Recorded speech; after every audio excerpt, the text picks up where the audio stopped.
what you see going on for me is, when you think of this issue of corruption and the fight against... Justified frustrations? Yes, and the fight against corruption has two dimensions to it: the legal dimension and the political dimension.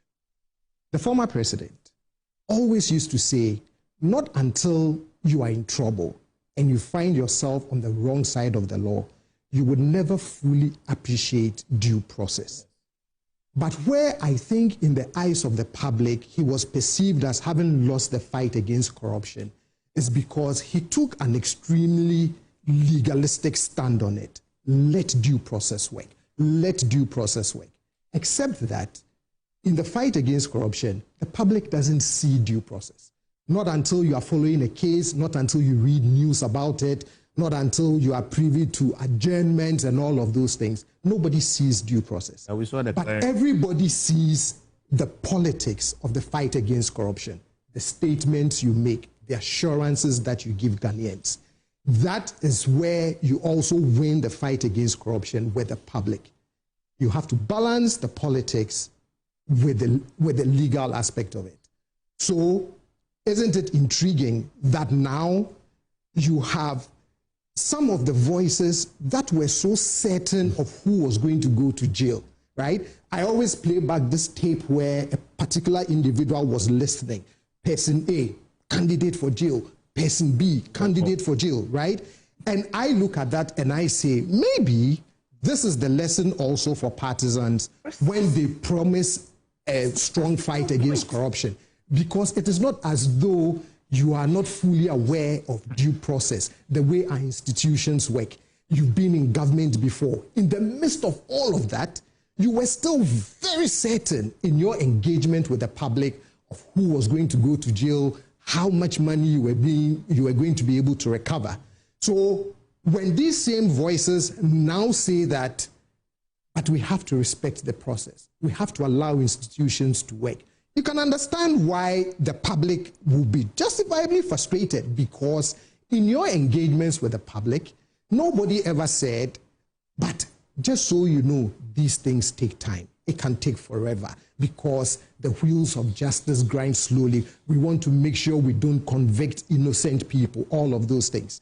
Nobody said that to the public. The public was given assurances that, hey, these quote-unquote crimes allegedly have been committed, it has cost us this much, so that is all. And they should say we don't want to convict innocent people. And that is what the public is waiting. Give you one example of what Oral told us. Yeah.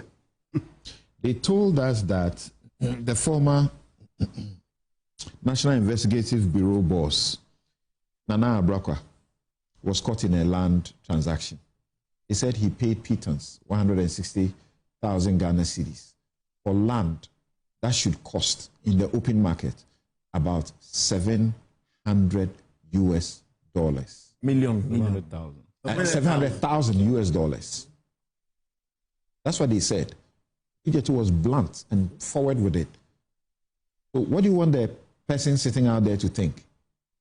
Should they agree with you when you say, oh, they should put a caveat there that we don't want to convict innocent people, when you had already told them that this man has stolen land?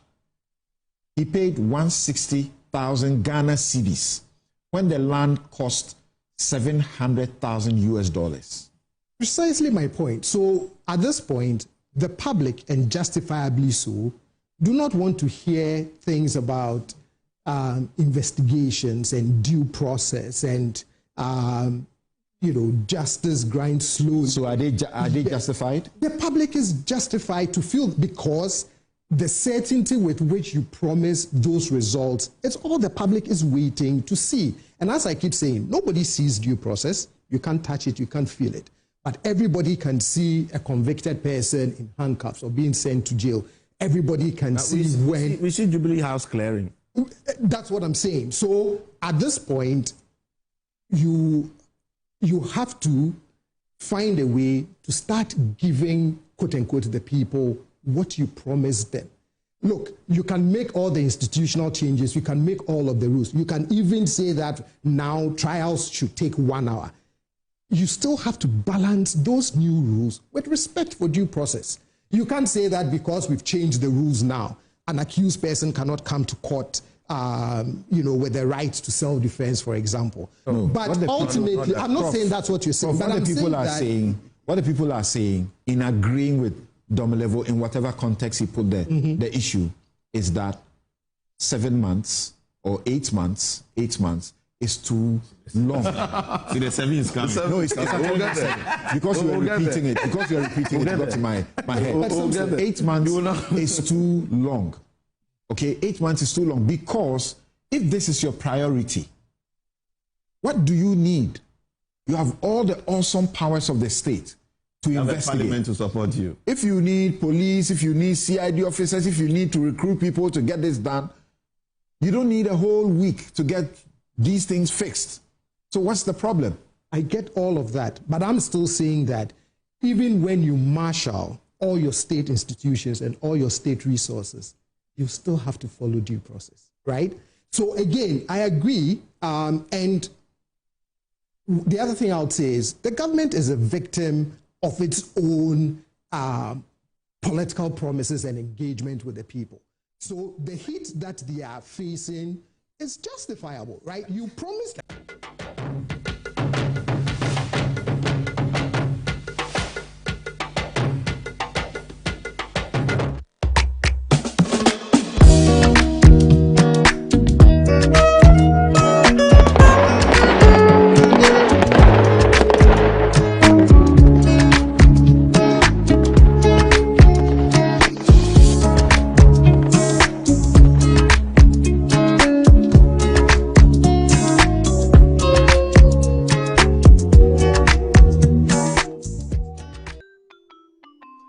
Start your kids' day the right way, filled with confidence to take on any challenge. Pepsodent Kids contains the right amount of fluoride and sugar acid protection to care for their developing gums and teeth.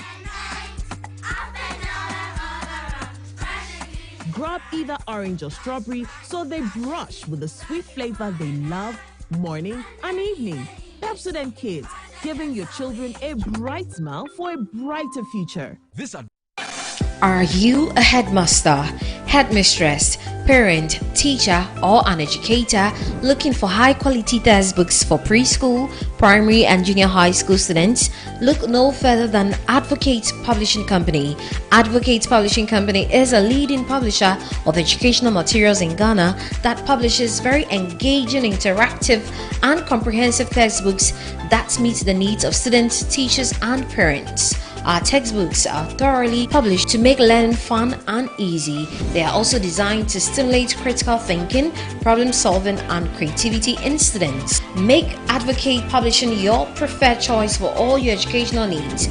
Explore our range of textbooks and educational resources. Visit us at the old GNTC yard near Kingsway, Accra. You can contact us on 0503 786 776 or 02408 06354, also 0531 600 360, and connect with us on Instagram, X, and Facebook at Advo Publishing.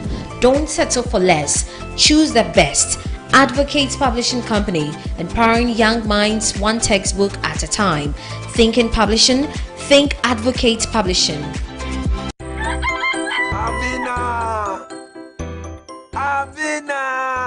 Oh, I've been Edi asema, menya oden. O tianti mu amanfo ada. O share me boss obeto phone na mama. Me phone na say dada. Menya oden. The most surprised man. Surprise ben. Surprise. Hey, Kofi papa. E phone o. iPhone 13. Nanya ne. Ende, me fankofo bi mienu. Amuko circle. Ene ba ko ne ka che na dan for hour. Ono ode ni Ghana card. E call EBA phone so a. O tua 40% pen e di ni phone man no a. Da aka no betu ane kakra. Timiti ya me drop na me so me call ho. Ana me kwanya wo phone de bre on. Oh, Kofi papa me da say. I'm sure. Wo EBA phones hadie, yeton iPhones ne ho akade nyina. Ye sanso de ma wholesale. So ye dealer na so pedodo atua. Anasa afi na wo she iPhone business na sia. Braya sia ye. Hwehwe ye chira kwan e wa Accra Circle Mall. Any Tiptoe Lane, modern photos in chain. American Monso, ye ni Odor Rice ene di nhwenim. Kumase ye wedum ejekuma brunsan nim. Obetumi so hu ye e wo www. Ante saba, e wo mo di ma nke kwana mo ba. Oh, ko se. Ena me di asemasi o. Kane ne pa no na saa na me so ya na wode me.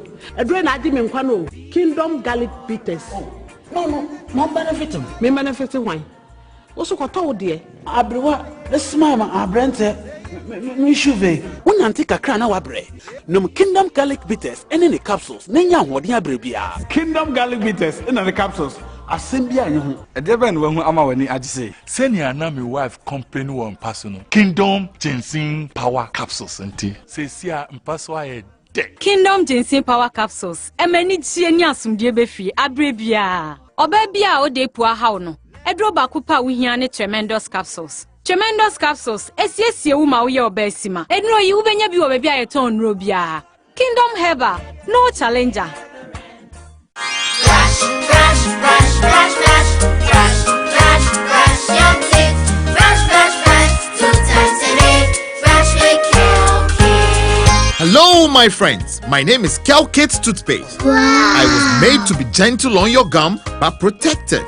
I will protect your teeth from cavity, make your teeth whiter, stronger, keep your mouth fresh all day. And best of all, I'm strawberry flavored.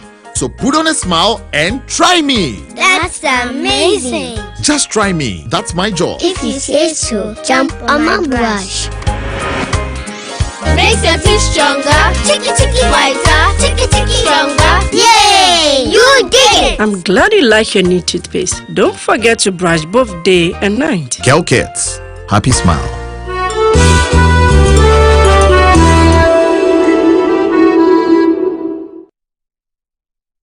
Yes, next. Hey, Nadia Benson, Asamo. Me didn't tum. Mr. Friend, Calico, just call me cockroach. Now, Mr. Friend, me once now. Hey, that's on you. Improve car. Yeah. Captain Mosquito, double the accent.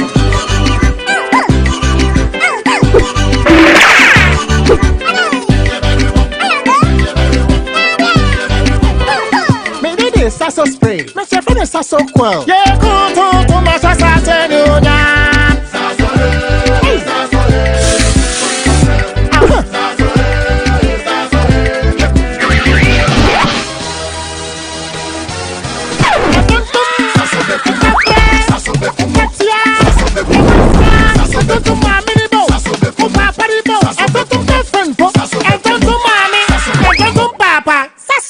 Tom preko.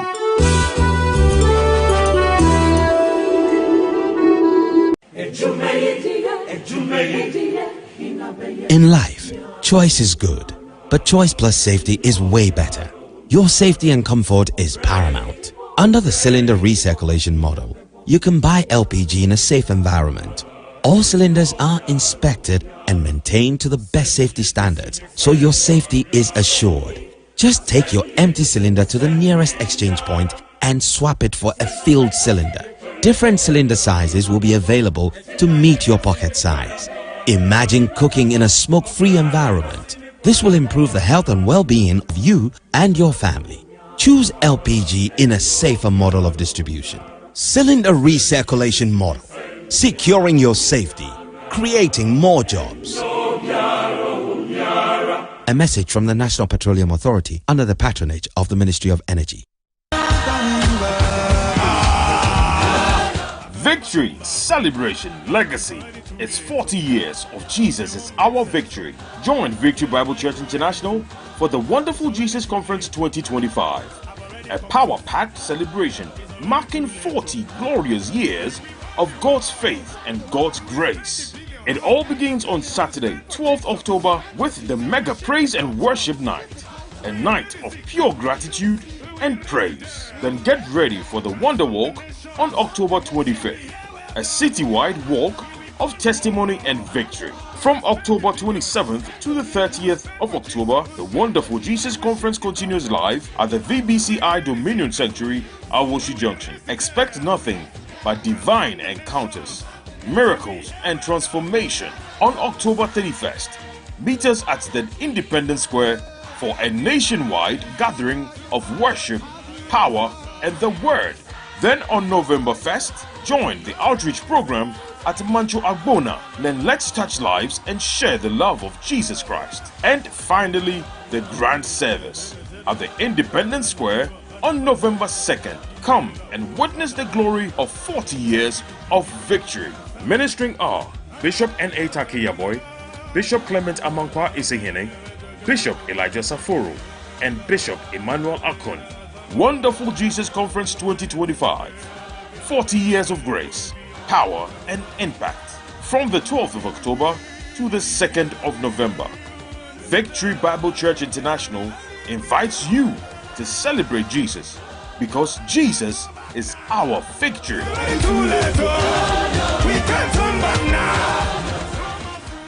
Due process, you can't touch.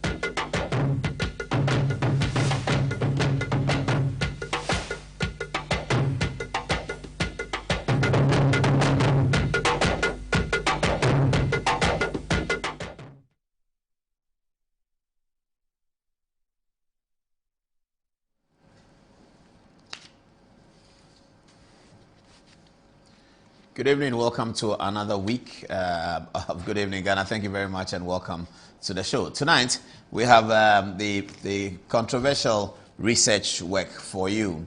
There is a research that has been published about what is the big story in politics, the NPP flag bearership race. And you know that Dr. Evans Dua has put out a research about the same time that our friend Musa Dankwa has also put up a research. Musa Dankwa's research has been consistent in the fact that Dr. Bawumia is leading. The figures have been changing, but he's been very consistent that Muhammadu Bawumia, the former vice president, is the eternal front runner of the race and that he has a commanding lead.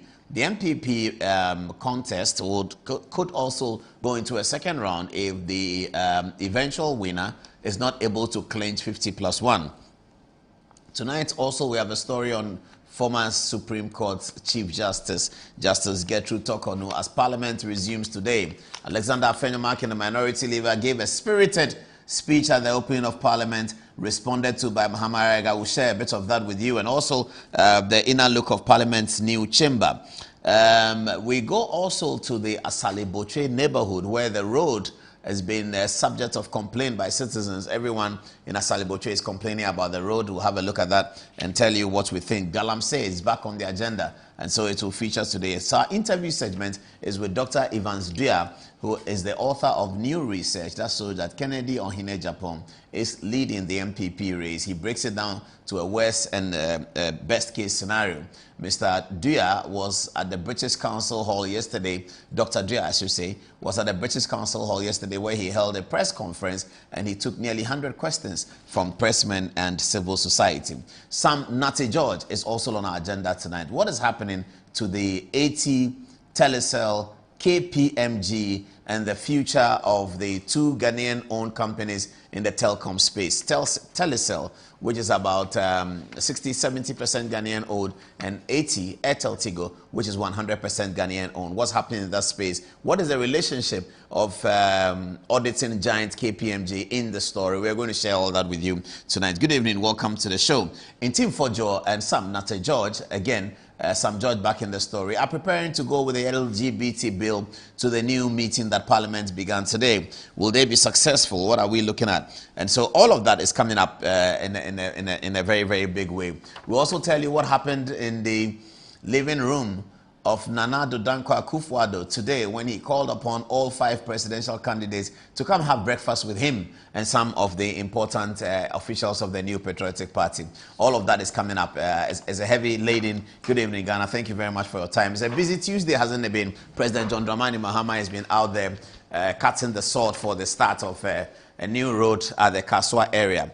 So that we don't run out of steam and out of time, we would like to begin with the launch of the book. So we now have taken the second phase of the delivery of my book. It's entitled Africa's New Constitutional Leadership, the 77 stories that defined Ghana's Fourth Republic.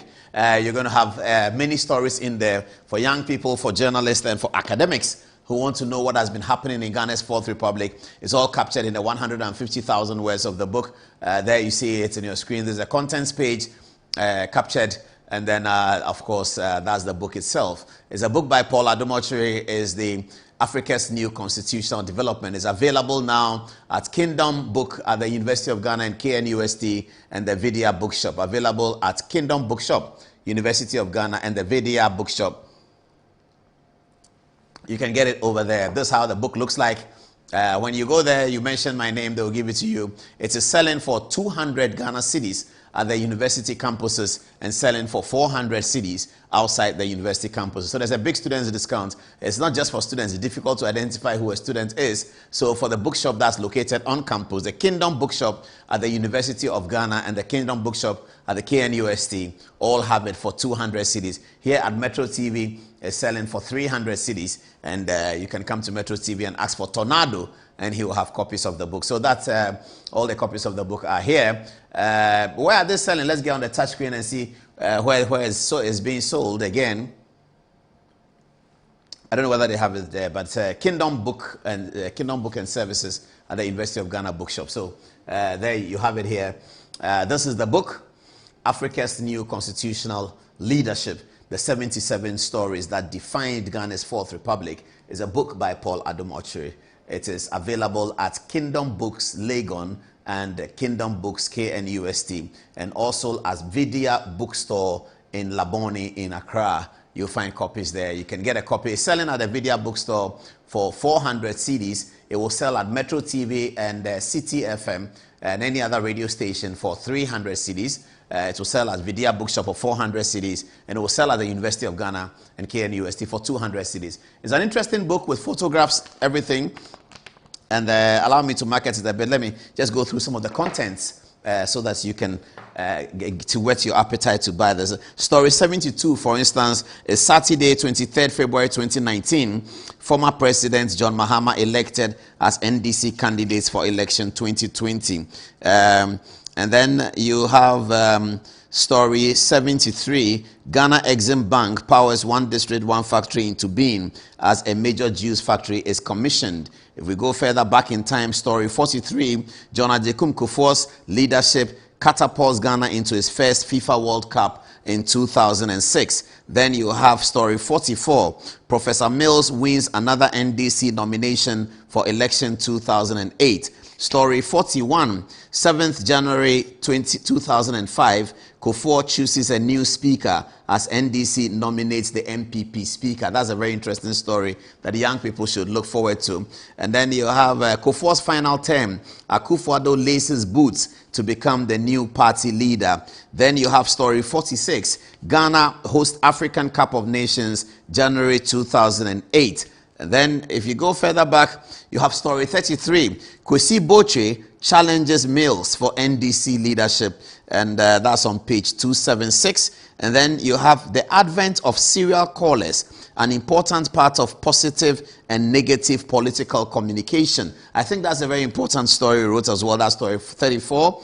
And story 45, the advent of Akan broadcasting ahead of election 2000. Story 36, President Kufuor announces a first reshuffle. And then, this is a very good one, story 37, Nick Amatefio invites Paul Adom-Okyere to start a new radio station, City 97.3. That's a big one. And then you have story 38, Mills chooses Member of Parliament for Kumbungu, lawyer Mohammed Mumuni, as his running mate for the election. And then you have, this is story 30, is the biggest criminal trial of the Fourth Republic. It is called the Quality Grain Trial. And then you have many more stories in there. The conspiracy of causing financial loss to the state. And then you have another interesting one, story 31, the assassination of Yana Yakubu Andani. Then you have story 32, Chachuchi Kata, the fast-track trial, and the Supreme Court shaped the division in the Supreme Court's sharpest division in the Fourth Republic. And then you have a story 22 titled, Who or What is 31st December Women's Movement? And then you have another story, the campaign for election 2000. And then you have another one, that's story 19, consulting the Oracle morning, noon and night. Mill's worship of J.J. Rawlings. And then you have story 20, and it's entitled Joy FM's front page program cost General Hamidu the running mate position with John Agyekum Kufuor. That's a story you can't miss. You should look at it. Joy FM's front page program cost General Hamidu the running mate position with John Agyekum Kufuor. That's one that you should look at. Election 2000 brings about Ghana's first presidential debate. I remember these stories with relish. And then you have story 16. The contest for election 2000 begins in 1998 as a Kufuor challenges Kufuor. Then you have story 17. Politics and king-making. The metamorphosis of Bema Kwekudua into the 16th Asante-Hene. All of that, culture covered, politics covered, religion covered, sports covered. Any story that was a story of the Fourth Republic is covered in this book. I'm so proud of the young people who put that together. And then you have story 7, Justice Emil Short and the Shraj bombshell. You can read that as well. And then there's story 8, the struggle for a Ghanaian's rights to protest. The case of NPP versus IGP. Peter Adjete and Akufo-Addo go to court to insist that demonstrations are allowed under the 1992 Constitution. There was a time when people thought demonstrations were not allowed. Somebody went to court to do it. Then story 6, the beginning of independent media in Ghana, and that's 1994. Everything is covered here. There are some beautiful photographs as well. There are photographs of Dr. Kojo Afari-Jan announcing election results. There are photographs of Flight Lieutenant Rawlings, photographs of Kufuor and Asante-Hene. There are photographs of Parliament, the Supreme Court, the Maze, photographs of Justice D.F. Annan, photographs of all the speakers of Ghana's Parliament, a lot of insight into the Ghana's Parliament. And then the challenge to results of election 2012, Akufo-Addo files the first election petition at the Supreme Court. All the details, the backstory, all of that is covered in 150,000 words of this book entitled Africa's New Constitutional Leadership, the 77 stories that defined Ghana's Fourth Republic. Now reprinted, and you can get it at the Kingdom, available at Kingdom Bookshop, Legon, and the University of Ghana, and the Vidya Bookshop, Laboni.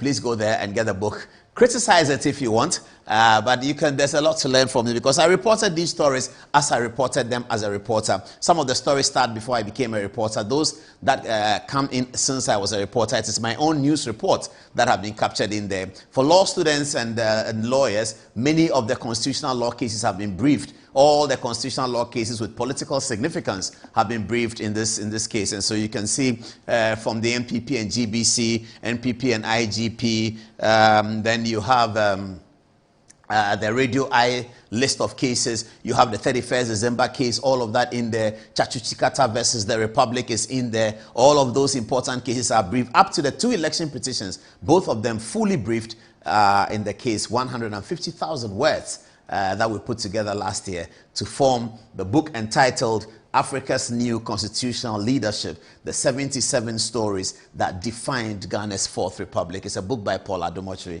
the news reporter, as always. I hope that you get your copy. It's 25 minutes at the top of the hour. Good evening again and welcome to the show. All right, let's get on with the breakfast meeting this morning. What happened at the breakfast meeting this morning?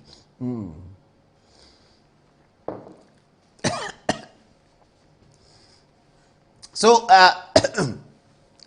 very important people on my screen over here, having breakfast with their predecessor.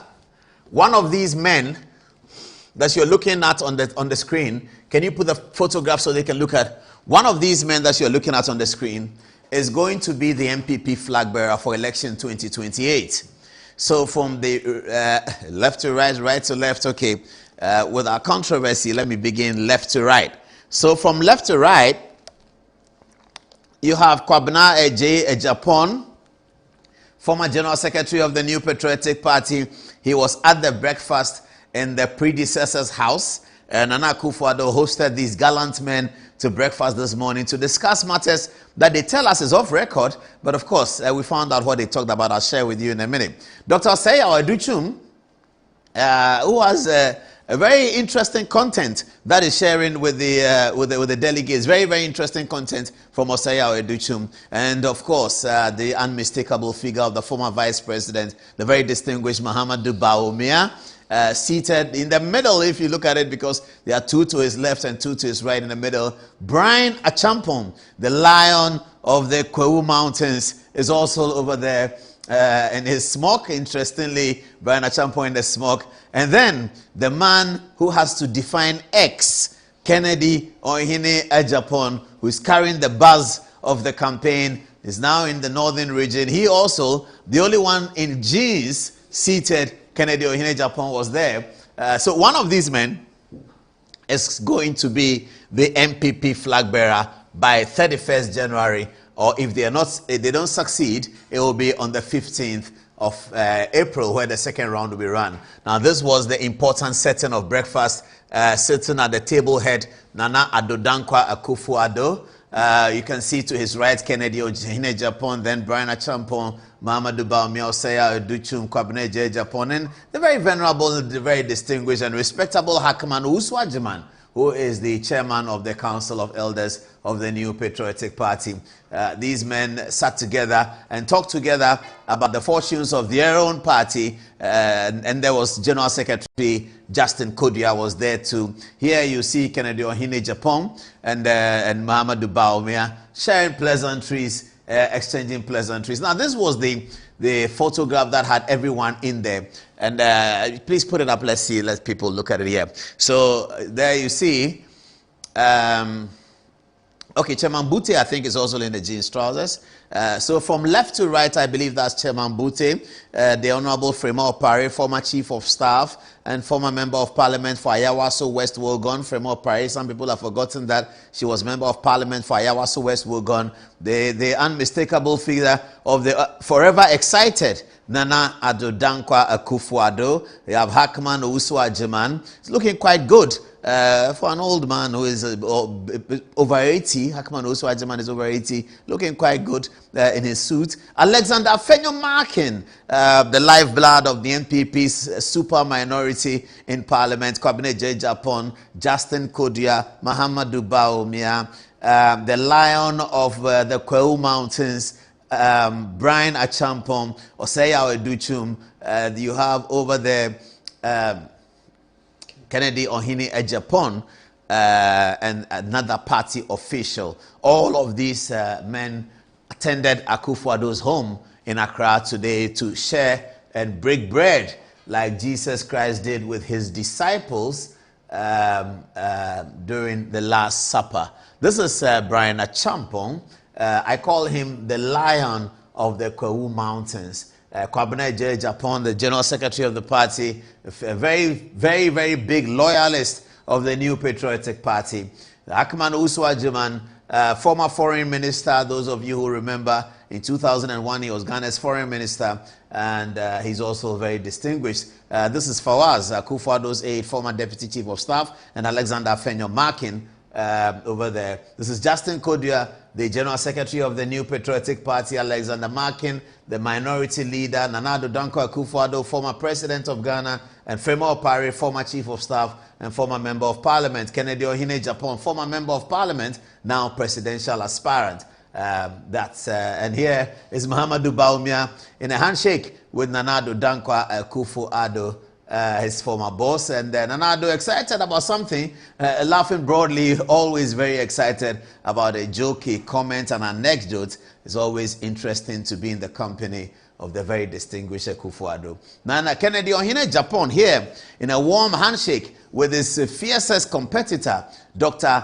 Alhaji Mahamudu Bawumia, the former vice president. There again, Kennedy Ohene Agyapong makes obeisance to Nana Addo Dankwa Akufo-Addo. And here you have Kennedy Ohene Agyapong in a handshake with Osei Aduchum, looking on his Fawaz, and Hackman Owusu Agyeman, all in Nana Addo's home earlier today. Osei Aduchum takes his turn to have a warm handshake with Nana Addo Dankwa Akufo-Addo. Brian Achampong, the lion of the Kwewu Mountains, in a handshake with Kennedy Agyapong, seems to be asking him, have you seen my campaign? Have you heard of my campaign? Do you know how well I'm doing? And Kennedy says, well, have you heard of my campaign? I'm also doing pretty well. And Hackman Oswajiman is listening quietly and wondering who is going to win this contest. It's going to be very keenly contested in January. Brian Achampong and Osei Oduchum shaking hands as Mahamudu Bawumia looks on. Brian Achampong takes his turn to make obeisance to the boss, the two-term president of the Republic of Ghana, Nana Addo Dankwa Akufo-Addo. And Kwabena Agyapong shakes hands with Kennedy and Brian Achampong.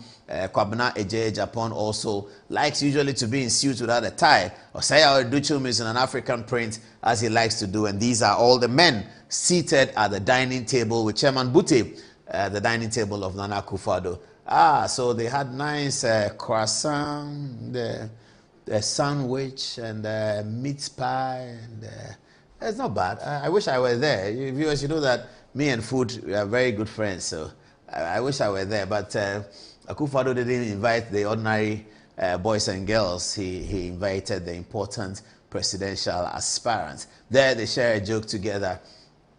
And here again, Charles Niteko Tego was there, but of course, Niteko Tego was there. Now, wait, this is Charles, I don't have opposition is hard, but don't worry. One day. Kasmel and Fatih, who is former Minister for Information. Kasmel is Akufo-Addo's personal assistant and Deputy Minister of, former Deputy Chief of Staff for Wales. All of them were there. I'm sure they were putting together and doing the hard work. They grabbed a photograph for the occasion as well. So so what happened there? They said it's these days the word is in camera, isn't it? They said it's off record in camera, but we'll tell you what they said. Don't worry, we'll get there in a minute.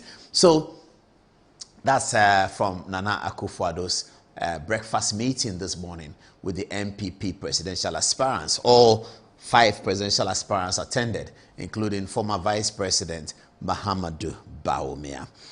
Okay, let's move on to our next story. And viewers, if you are just joining us, good evening, welcome to the show. Tonight we have a big interview with Dr. Dua, who's put up a research. And even before we start the interview, someone has written something very long criticizing Dr. Dua's research, and we're going to be dealing with him on that one. It's coming soon. In his research, he's predicting that Kennedy Oyedepo is leading the contest, but Musa Dankwa has had 2 or 3 researches in which he's insisting that Mahamudu Bawumia is leading. We'll be examining both of them on the touch screen. As tonight also we'll talk about Sam George and Airtel Tigo and Telecel, all of that. Alexander Afenyo-Markin had a brilliant speech in Parliament this morning at the opening of the 3rd meeting? I believe there's a 3rd meeting of the first session of the 9th Parliament of the 4th Republic. There were times when I used to memorize that, as a parliamentary reporter, we go and the speaker says the first meeting of the first session of the 1st Parliament of the 4th Republic. So what happened today is a 3rd meeting of the first session of the 9th Parliament of the 4th Republic. Alexander Afenyo-Markin spoke there, and we're going to show that to you. Before then, though, I have this worrying story to share with you viewers. It's quite worrying, isn't it? My friend here is a politician. 2 groups of people that I thoroughly love. News reporters or journalists and politicians. They are my people. I love them thoroughly. And footballers who can score goals. Like the Cameroonian footballer who put the ball in the net within 1 minute of the Manchester United. In Mbeumo, on Sunday I was watching. I'll come back to this story. Hold it. And this is not part of the recording, yeah? On Sunday I was watching the game and early.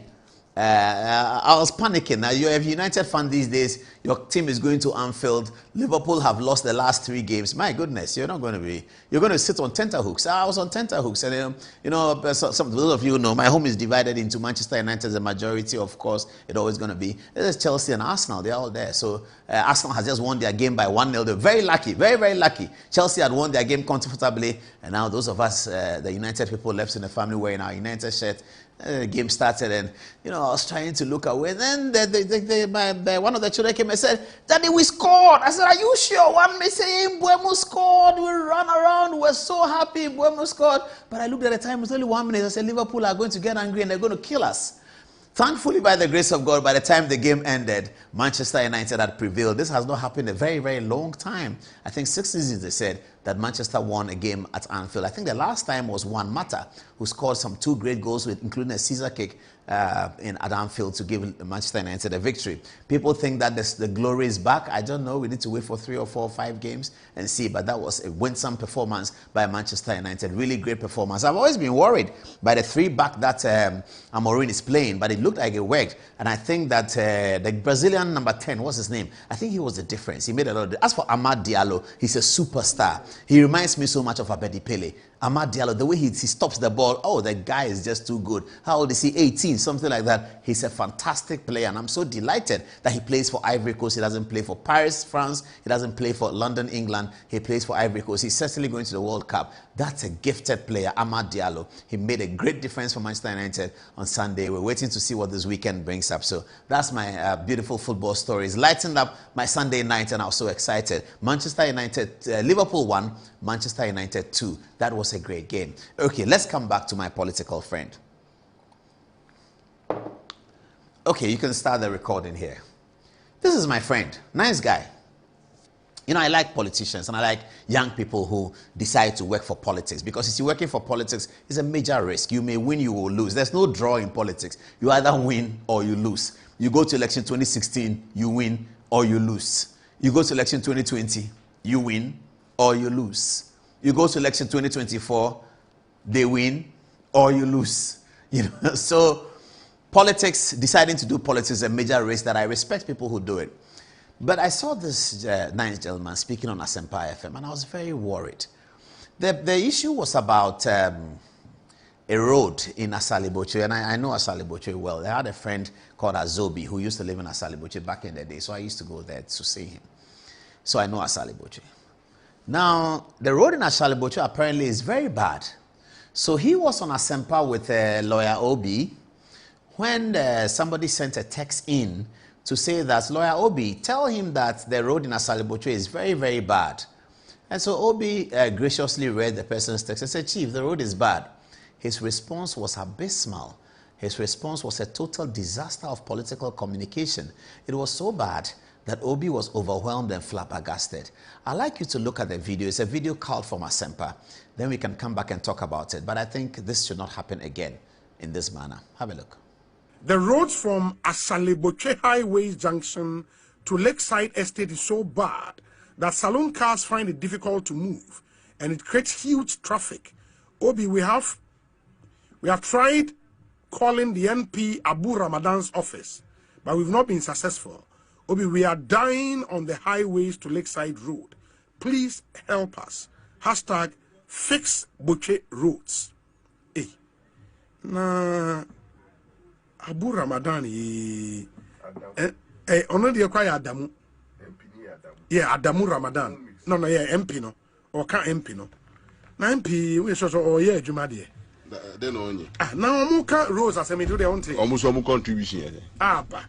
No money taxes. They should go and they can amend it. Oh please. Do you know I am telling you seriously, when you live in a community that there is a problem, the community can come together, fix something before government come in. We should stop complaining.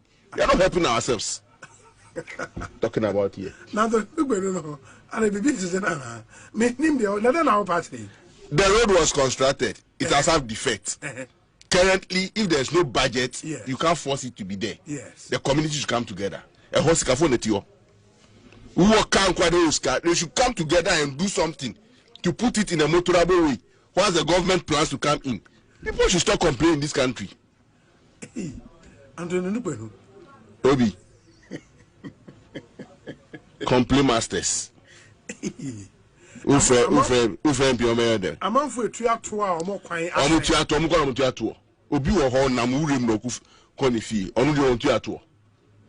Our focus is on roles of economic importance. But the Lakeside area is a big deal. That area is the Uko Adenta Assembly now a revenue from that place. Progress. Omo no tua revenue po. Hey. Anyways. You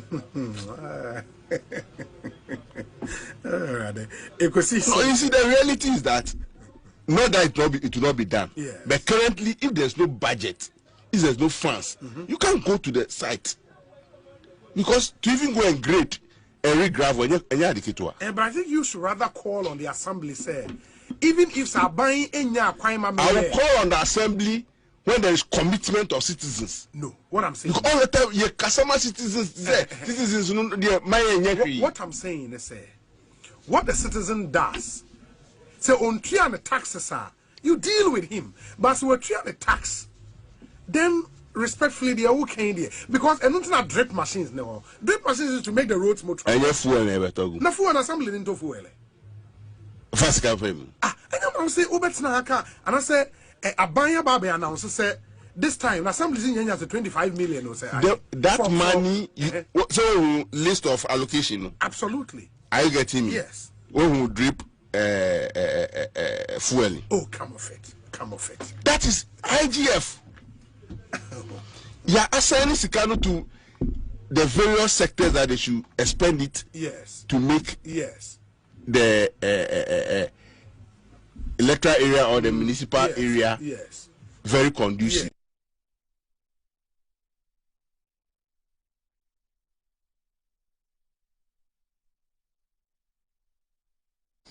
Can you imagine that, viewers? Can you imagine that? Mr. Richard Nukwenu is the Greater Accra Regional Organizer of the National Democratic Congress. Mr. Richard Nukwenu, you are the Greater Accra Regional Organizer of the National Democratic Congress. I like you. I think you're a very forceful young man, but everything you said was very wrong. It was disrespectful. It was rude to the people of Asaliboche.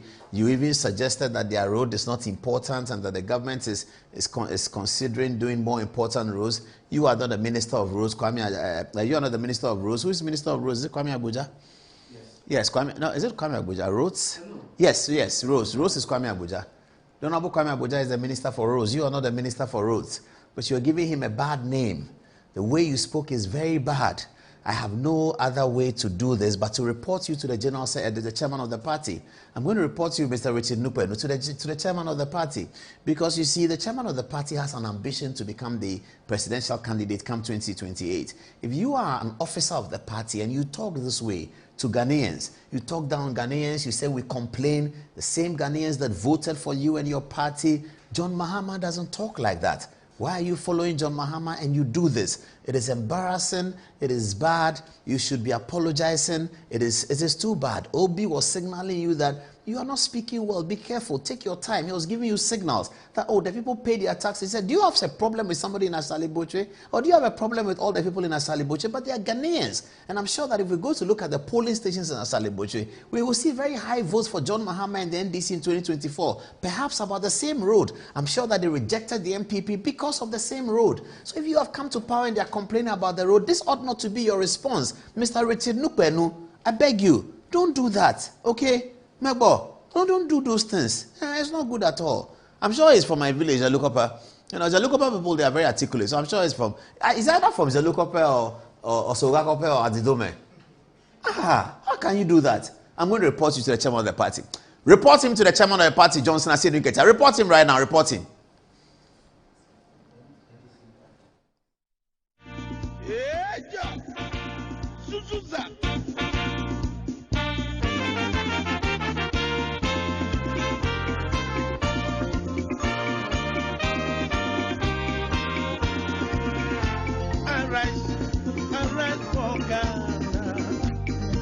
Patron of the land, for weather and seek your future. Development our God, from vision to victory, and essentially, Democrat, Ghana, our strength unity, from vision to victory, and essentially, Democrat, Ghana, our strength unity.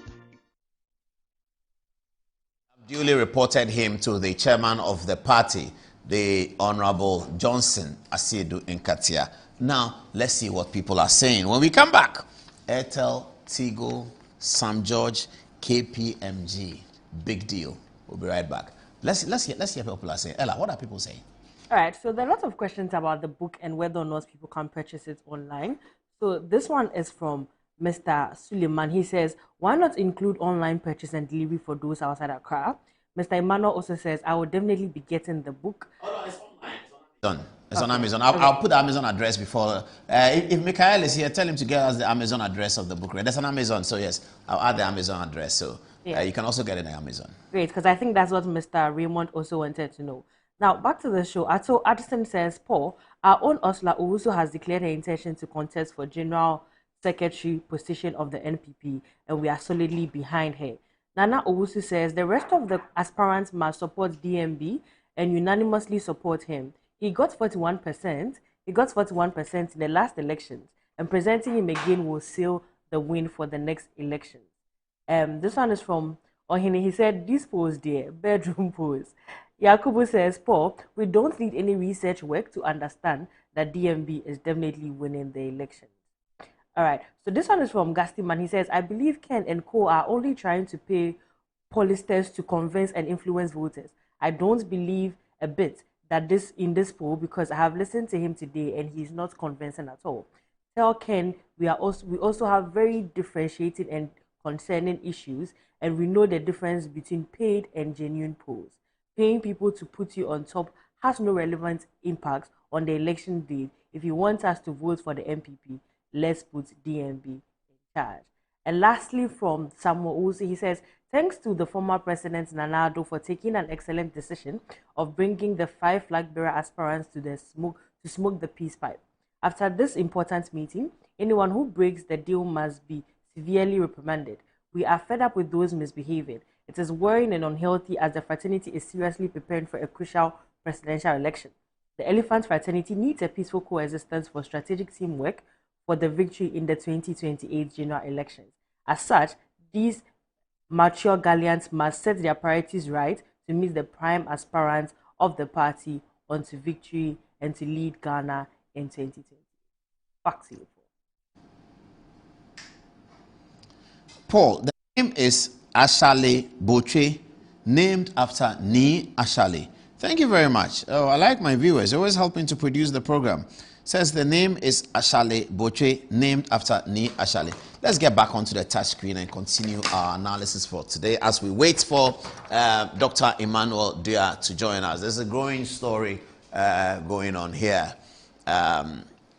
So, what is the story? The Honorable Minister for Communication and Member of Parliament for Ningo Pram Pram, the Honorable Sam Nate George, KPMG, the Real McCoy, Telecel Ghana Limited, a telecom company doing very well and owed 70% owned by the Republic of Ghana, and Airtel Tigo AT. They say life is simple, and it's a company that's owned 100% by 80%. Yes, 30% of Telecel. Sorry, Ghana owns 30% of Telecel, not Telecel, not the other way around. Ghana owns 30, and the investors have 70%. Now, the story began with Sam Nate George when he became minister. Both Telecel and AT believe that at the initial briefing stages, the Honorable Communication Minister did not get everything quite on point because he got some information, pieces of information inaccurate. Both of them say that they corrected a piece of information. But now here's the critical matter.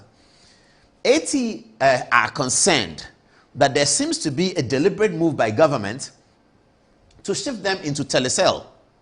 Now, some say that's true, some say that's not true.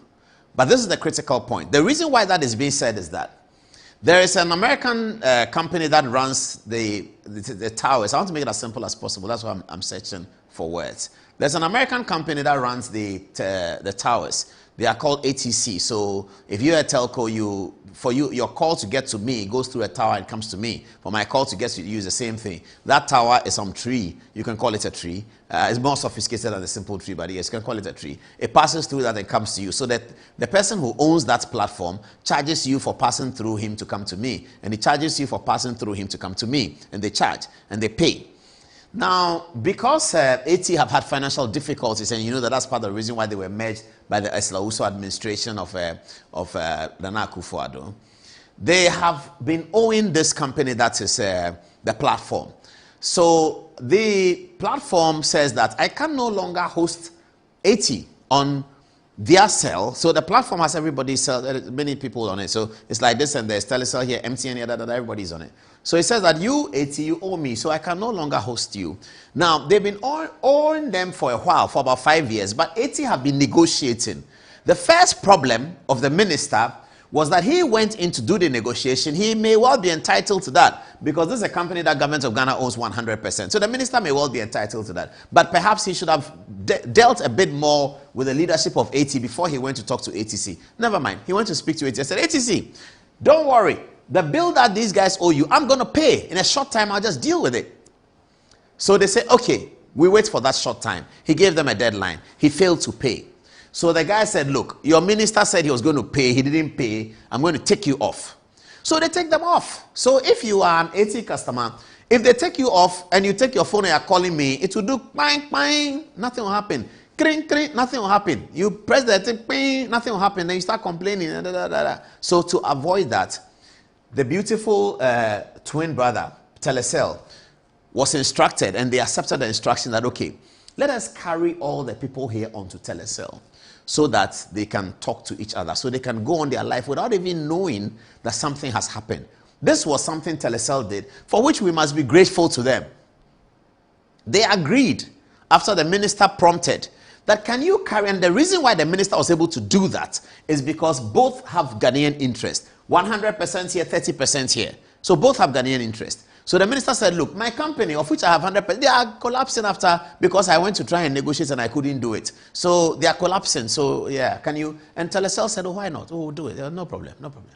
So they moved some of the customers, majority of them, onto this one, and then other customers will move on to another one. So if you are an 80 customer and you were traveling from Medina to Accra Central, Gamashi, on the day when they took them off, you wouldn't even notice anything. If you're an 026 customer and you called me and say, hey, Paulus, how be? Did Manchester United win the game? And then you are going, then we are talking, and I call you back. I say, oh, I was in a meeting, I'll call you back. Now you've reached the 7, you're in the Trotro. The 37 guy is saying, Trotro mate is saying, we are in 37, you're in 37. You leave Medina, you first stop at the Atomic Junction, then you come to Legon, and then from Legon you come to the Tetekwashi place, the junction there, and then from there you come in, you are now at Golden Tulip 37, and you are coming. You won't know that anything had happened, and that is because Telecel said, we'll welcome them. So that happened. Now, why? So these people have been migrated onto Telecel. It would appear to the investors at AT that this process is now being exploited by the minister to create a situation where all their work, assets, staff, everything will be shifted into Telecel. That's the suspicion from the minister. And why is there a suspicion? Because there's a lack of transparency in the process. Let me continue. The reason why ATI in this situation is that some company is a private company. I don't want to mention their name, but their name starts with R. Some company says that, I am interested in this company. I will give them 150 million United States dollars so that they can go on. The minister is excited about that. Says that, oh, they said they will give $150 million so that we go on. No problem. So let's look at it. The minister asked KPMG to consider that company that wants to give AT 150 million so that AT can stand on its feet again. And then perhaps Ghana government can have a very strong company in which there's 100% and also a 30% here that is quite strong. Okay? Now, somewhere along the line, that's the interesting thing. Somewhere along the line, the minister engages with other players in the industry. We'll continue the story on Thursday, so we're not seeing everything. The minister engages, we know who the other players are. We'll mention them on Thursday, not yet. The minister engages with other players in the industry. They are all serious corporate people, so you cannot just be mentioning their names like that. The minister engages with other players in the industry, and something dramatically changes. It would appear that after that engagement, the minister is no longer interested in the $150 million that is coming to them, whilst KPMG is being asked to look at it. From the time KPMG was asked to look at it, the date is there. I'll give you the date. Up to today, the minister has not disclosed what KPMG came up with. KPMG is a very recognized, respectable international auditing firm. The KPMG, the minister has not come back with what is KPMG saying about that deal that was coming to AT. He hasn't said anything. All he seems to be saying is that AT moved to Telecel. Telecel are doing their business. They are a very responsible company. Telecel have been investing in Ghana and in the company so far they promised to invest 500 million over 4 years. They have invested about 250 million. They are continuing progressing with the investment. They are doing very well as a company. They've grown their customer base. They are now looking at beyond 6 million customers. This one has nearly 4 million customers. So they are doing well and they are happy to take on this. But the problem is that if this one is not allowed to survive and it goes away, there are about 300 customers that apparently the minister has suggested that Telecel can take, but there are 200 more indirect customers that Telecel cannot take. And here's the catch. There are about 5,000 to 6,000 businesses that will be lost and employment will be lost if this process goes on without having a good look at AT. Why will a policy decision from a minister of communication occasion government losses? That's the critical issue. Nothing to do with Telecel. Telecel are a responsible company. They are doing their CSR. They are a very responsible company. They are doing their work. Okay. And if Telecel were not there, those customers who are on 026, on that day that the thing happened, they would have been in trouble. So Telecel is doing good. But the issue is this. Why will a minister make a policy decision without telling Parliament? Up till now, the matter hasn't gone to Parliament. The minority held a press conference about it. Why will a minister make a decision without telling Parliament? A decision that potentially could occasion job losses to Ghanaians in the reset agenda. I don't think that finds space in the reset agenda. I don't think there's any space in the reset agenda for any policy decision that will occasion job losses to Ghanaians. That's why I'm interested. That's why you should be interested. That's why Parliament is interested. Parliament has opened today, and it is expected of the minister that he will tell Parliament what did KPMG say about the 150 million. Because KPMG has been looking at that. He directed KPMG to look at that. Government of Ghana may be paying KPMG for that sophisticated work that they have to do to assess whether the person giving the 150 million and where the 150 million is going to go will benefit AT just the way as the people are suggested. That's why the KPMGs are there. So that when somebody comes to say that, oh, I have 150 million, KPMG can say, oh, he doesn't have anyone, he's lying, doesn't have any 150 million. These people are, they talk, they don't have any money. KPMG can do that. Oh, yeah, he has 150 million, but the work that is to be done here is not 150 million matter. Oh, he needs more than that. All of that KPMG can say. What is happening to the KPMG report? Why are politicians shelving the KPMG report and developing a policy that may ultimately occasion job losses to the Ghanaian people? I'll leave it here. More to come on Thursday. So much more to come on Thursday. But thanks to Telecel, those of you who are on AT, today you can still talk. There's no problem. ATC have taken Telecel off, but you can still talk. I've taken AT customers off, but you can still talk. If AT were to get the 150 million, that is ready, but minister, and rightly so, minister wants KPMG to look at it, we'll get somewhere. We have more information. And it's coming up on Thursday because we are running out of time. We have to get onto the politics. This is business, and we have to get onto the politics. The reason why we are interested is that we have looked at the story, and it may occasion job losses to the people here. That's the significant thing. So we'll leave it here for now. Thursday, we'll come back with the big bullets and drop it very, very heavy. That's our AT story. Let's go to Parliament as it started today. Alexander Afenyo-Markin. Alexander Afenyo-Markin says something very, very instructive when he opened Parliament today on behalf of the minority. First of all, let's look at a video of how Parliament is looking like. Very, very beautiful video. I was proud to be a Ghanaian when I saw that video. Can you put that video up? I think they're looking for it. In a minute it will come.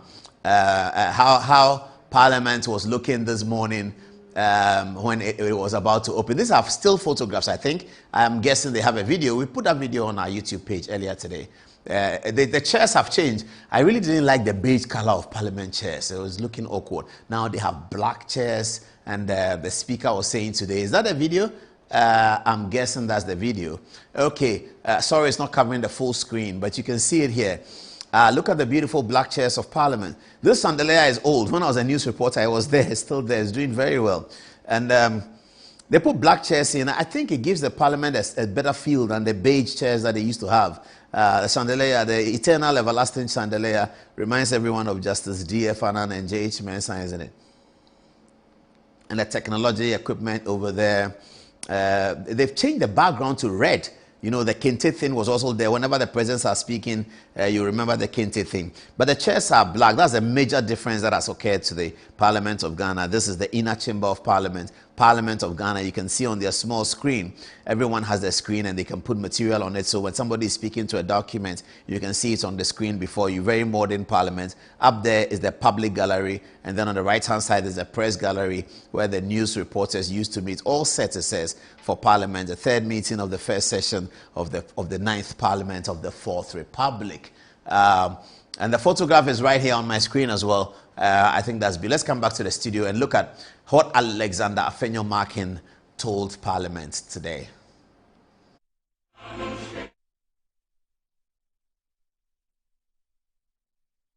The frequent arrests of opposition figures, journalists, and ordinary citizens on flimsy and politically motivated charges exemplify a pattern of harassment intended to silence dissent. They paint a troubling picture of a shrinking civic space in our democracy. Even more disturbing, young Ghanaians expressing frustration on social media have been targeted, questioned, and in some cases detained. The question we ask as a minority is this the reset we were promised, or an era of regression into intolerance? Mr. Speaker, the case of David Afu-Kojo-Praa, a young man known on social media as Kwame Nkrumah #2, highlights the disturbing double standards in how justice is applied. After a live stream on social media, he was swiftly arrested, prosecuted, and sentenced to 7 months in prison. Much as the law must be applied, we must ask, is the state equally swift when government-affiliated individuals commit similar or worse infractions? Not long before this incident, during the Akwatia by-election, the NDC National Vice Chairman, Sofo Azoka, openly declared that there will be by-election in my constituency. That was a threat, plain and simple. Unlike in the case of Kwame Nkrumah II, the police have not taken action. Mr. Speaker, why is there no urgency on this matter? Why the speed in one case and silence in another? Justice must be seen to be done. Justice cannot be harsh on critics and lenient on those who are closer to power. The broader context deepens our concern. Mr. Speaker, on the 8th of September, the Bono Regional Chairman of the New Patriotic Party, Mr. Kwame Bafo Abronye, popularly known as Abronye DC, was arrested and detained on charges that appear politically motivated. The court ruling in this case raises deeper constitutional questions. In delivering judgment, the presiding judge, His Lordship Akwa, cited George Orwell's Animal Farm, observing that, quote, all men are equal, but some are more equal than others, unquote, and went on to quote the late President Robert Mugabe, purportedly, quote, I can assure you of freedom of speech, but cannot assure you of freedom after speech, end quote. Mr. Speaker, these remarks to us as the minority, coming from the bench, convey an unsettling message that equality before the law and freedom of expression may no longer be treated as fundamental rights, but as privileges subject to interpretation and power. Such reasoning, if left unchecked, set a worrying precedent for democratic governance and judicial independence.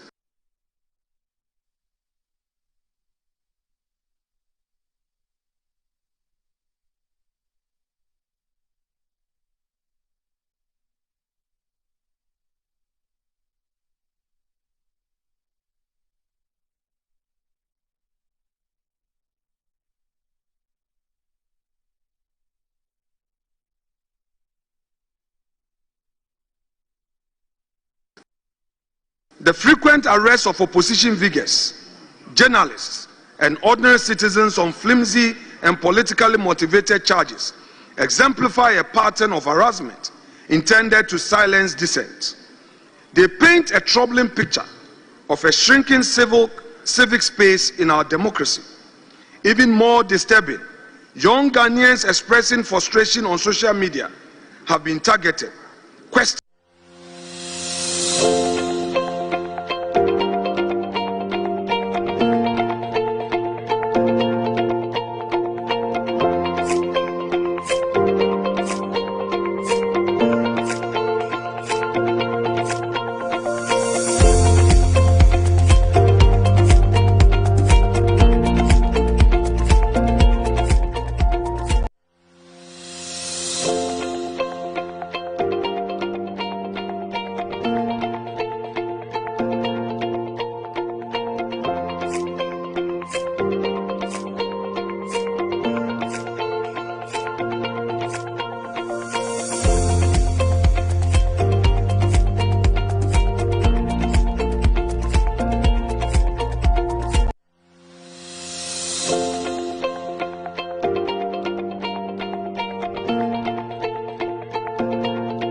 That was Alexander Afenyo-Markin speaking at the opening of Parliament. Great speech, great reminder to the ruling government that all is not well in the justice delivery system. As one of the ways to guarantee democracy is an equal justice delivery system for opposition politicians, opposition people, school children, university children, market women, doctors, lawyers. Everyone should have equal access and equal treatment of the justice delivery system, irrespective of who is in power. Alex Markin reminded the Speaker to remind the government of this. Hopefully, they remember. Now, we know the celebrated LGBTQ law that became a big matter in the electioneering campaign. It was argued that Nana Addo Dankwa Akufo-Addo and his government were unwilling to allow severer punishment for perpetrators of the LGBT. However, since the government came into force, Alban Bagman, the Speaker of Parliament, had said that over this dead body will the bill not be passed. This is the third meeting of the first session of the 9th Parliament of the 4th Republic, and it has still not been passed. Ntim Fodjo and Sam Nate George, two of the movers of the original bill, have come together again to reintroduce the bill to Parliament. Will they be successful or not? Ntim Fodjo held a press conference in Parliament today to talk about it, and we wanted you to see it. This time, it appears Ntim Fodjo will be the pusher of the bill. Sam Nate George will give it tacit support, or will he not? Here's Ntim Fodjo talking about it. When I was Deputy Minister of Education, when my government was in power, I was very bold and vocal every stage of the enactment. And even when it was passed and the bill suffered legal challenges for which Parliament could not transmit it to the President, I was bold even to say that if these obstacles were removed and if President Nana Addo Dankwa Akufo-Addo had been able to sign this bill, it would have served this nation a lot better, and it would have even enhanced the image of my party. And I dare say that the outcome of the election in 2024 would have been different. Would have been different. It would have been different. The outcome would have been different. I've said it way before, we even voted, after we voted, before handing over. I have said it so my position is consistent. My position then has not changed. It will not change now. And so let's all proceed with that consistent principle and do what is right for our country. Ntim Fodjo's position has not changed. Let's see what happens in this third meeting of Parliament's first session in the 9th Parliament of the 4th Republic. It's now time for the conversation, and Dr. Evans Dua has put up a research, and he says that Kennedy Ojehere-Agyapong is leading the MPP race. However, just as he launched it on Monday, Musa Dankwa also launched what will be his third research on the MPP race, and Musa Dankwa has maintained a consistent streak that Mahamadou Bawumia, even though his votes may be dwindling from the 60% that he garnered in 2023, is still in pole position to pick up the MPP nomination. That's our conversation after the break. Before the break, though, let's go to Ella and see what all of you are saying. My attention has been drawn to the fact that the NDC guy that we reported to, Johnson Asedu Nketia, his first name actually is Richard, and Nukpenu. So that's to be noticed. It's 21 minutes past the top of the hour, 10 o'clock. Ella, what are people saying? All right, I think that correction then has been made. Chikata now says, super incompetent appointees in this administration are Sam George and Haruna Idrisu. Interesting opinion, that one. This one is from John. He says, Sam George D, I'm not surprised. Mario Ose says, 3 days now, 80 network is off Adunkwa offing. This is very bad. No announcement has been made to subscribers.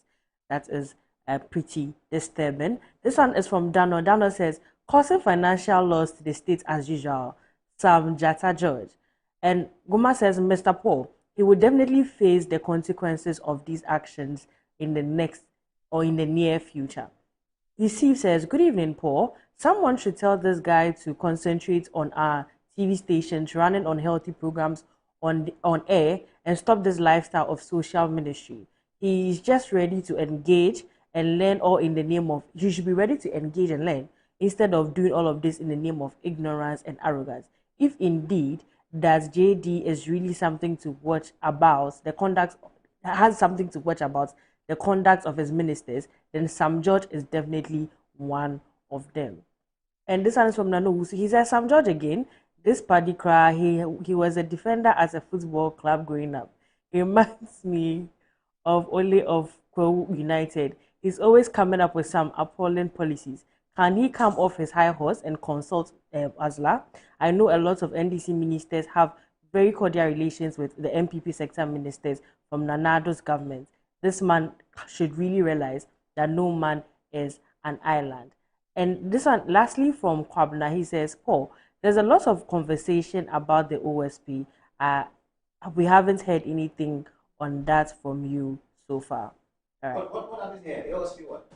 Apparently, there's a lot of conversations about the OSP in the news currently, and so they are waiting for your take on it. The OSP says he's holding a press conference on Saturday where he's going to address the concerns of the Attorney General, who says that the OSP has not released docket about the Finance Minister, Ken Ofori-Atta. The story is about the OSP sending a letter to the Office of the Chief of Staff requesting the government to pursue an extradition. The Chief of Staff intends to send the letter to the Attorney General, and the OSP has been criticized for not sending the letter to the Attorney General directly and sent it to the Chief of Staff. The OSP says on Saturday he'll hold a press conference. We'll be there to hear him, and then we'll bring it to you. Let's take a break. When we come back, we're going to look at the research. We're going to interrogate the research that Dr. Evans Drea has done about who is winning the MPP contest after the break.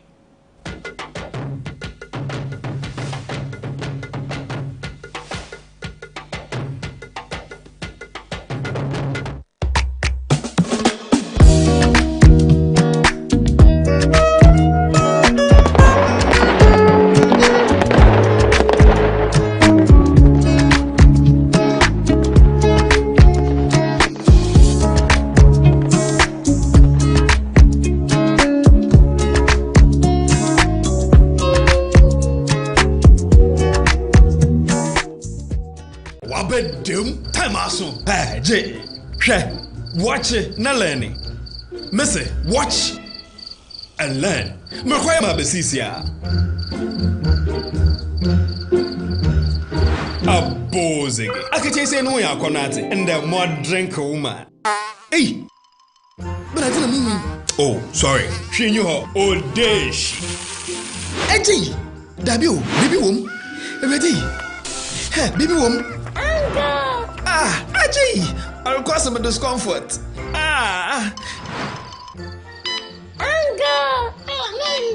Sorry, uncle, where would the dad? Why your funeral? At your phone for Aerofield Trading. Sorry, it killed them all. No mum share Nanda Daya was mosquito call Esudu Womunumu. Na say spray with them musa. Chaisima edronum ansana ko dynamo. And Kratoi FDA Ajatum.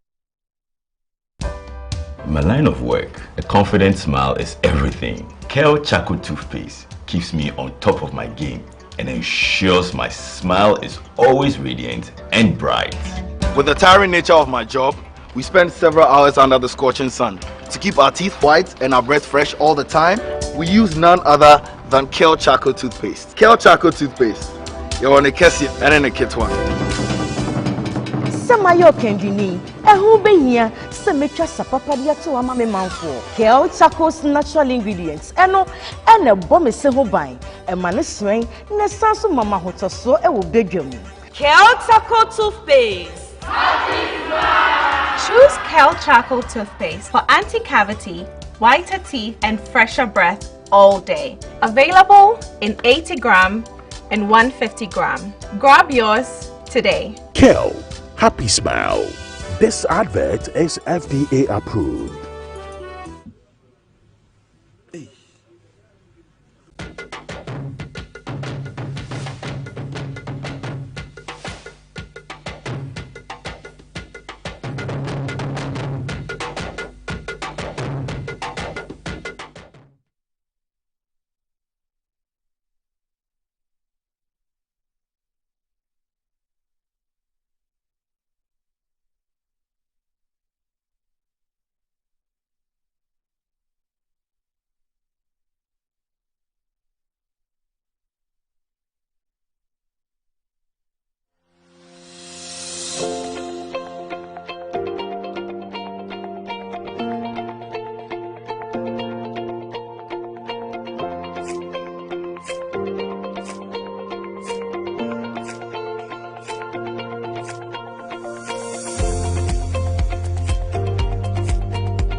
Welcome back to the show.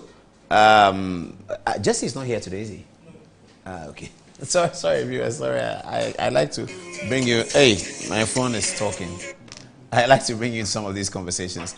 So we are on to the big controversial parts of the show tonight. Dr. Evans Dua, very learned. I'm going to read you his profile in a minute. Let me read you his profile in a minute before I go on to the touch screen, and then we deliver what we have to deliver. Dr. Dua has a very interesting profile, and tomorrow we'll put his profile on our Facebook page so that you can see it. So, is here. Dr. Evans Dua is a French and English-trained business expert with over a decade experience in banking, finance, entrepreneurship, and business consultancy across Europe, North America, North Africa, and West Africa. He is a distinguished lecturer who doubles as the head of International Relations and Programs section at the Akenten Apia Minkan University of Skills Training and Entrepreneurship Development is called AMSTED. Recognized by the Institute of Certified Chartered Economists ICC as the 2022 most influential young economist, Sub-Saharan Africa, and selected as a 2022 Mandela Washington Fellow by the U.S. Department of State. Dr. Dua's comprehensive qualifications include being a chartered accountant, chartered financial economist, chartered management accountant, and chartered investment analyst, and a member of the MIOD and CILG. He holds a doctorate degree in business administration, an MPhil in entrepreneurship and innovation, and an MBA in international business, and a BBA in strategic management, complemented by certificates from renowned institutions like Harvard Business School, the Wharton School, University of Pennsylvania, Kellogg Business School of Management, or Western University. He's the author of the best-selling book, International Wealth 2.0, Building with the Pentagon Wealth Model. And that's Dr. PhD Evans Dua. Has the GH Tech confirmed your PhD? Yeah, it was confirmed. Did you submit it to them? Yeah, so you have. So we're not going to see something says Dr. Dua cannot use the word doctor. Stop using doctor before your name. So actually, you write a letter. So I think I did that in 2020. Yeah. All right. Your profile doesn't give the impression that you're a statistician, but the work that you've conducted, which we're about to review, is statistics. So this is the most important thing here, and I would say the same thing. I saw that normally when such polls are out, the first thing that they do is they compare with other people. Now, the very renowned poster that people mention, his name is a chartered accountant like I am. Musa Dankwa? Yes. He's not a statistician? He's a chartered accountant, so we are all chartered accountants. Okay. So the bottom line... Is there something about chartered accounting and polls? So we deal with numbers. So that's the most important thing. So accounting is actually about numbers. Finance is about numbers. So we actually good with numbers. Do you know him? I don't have any relationship with him, but I know him. So we shouldn't be worried that you don't have a background in statistics and you've conducted polls? Not at all, not at all. I'm a researcher. We do a lot of research work. And I've done research work in the industry and I've done research work in academia. So I have both industry background and academic background. So I'll be inviting you to the touch screen, but before then, let me show viewers what we're dealing with over here. Okay. Viewers, thank you for staying with us. Yeah, let's get on to this. So we have two clear polls now, which are giving us varying outcomes, and they're all looking at the numbers, except that their database, their research base, in terms of the number of people they poll is slightly different, or perhaps not significantly different. We'll get to that in a minute. Now, to the left of the screen here is Musa Dankwa, my friend. You remember him? You remember Musa Dankwa? You do, isn't it? All right. This is Musa Dankwa, and this is Doc Dua in the studio. So on Mahamadou Bawumia, for instance, Musa Dankwa puts Mahamadou Bawumia at 57% from all the polls that he's conducted, including the latest one. We're dealing with the latest one. But Musa Dankwa had consistently had Mahamadou Bawumia up on the agenda, on the table. So he puts Musa Dankwa at 57%. Dr. Dua puts Mahamadou Bawumia at 40%. Is that a best case scenario, Doc, or is it a worst case scenario? It's a worst case scenario. We'll be discussing that best and worst case. So for Dr. Dua, he presents the data in a best case scenario and a worst case scenario. I don't know whether Musa Dankwa does that, but he didn't show us that on his page. What he showed us is Mahamadou Bawumia 57%, and Dr. Dua has Mahamadou Bawumia at 40%. Kennedy of Japan, Musa Dankwa has him at 29%, and then he has Kennedy of Japan here as 44%. And then Dr. Osaya Oduchu, Musa Dankwa has him at 6%. Dr. Dua has him as 3%. Dr. Brian Achampong, Musa Dankwa has him at 5%. Dr. Dua has him at 6%. Kwabena Eje Japan, Musa Dankwa has him at 3%. And Dr. Dua has him at 1%. Musa Dankwa has something called undecided voters. Did you get it? That's not reflected in our presentation here.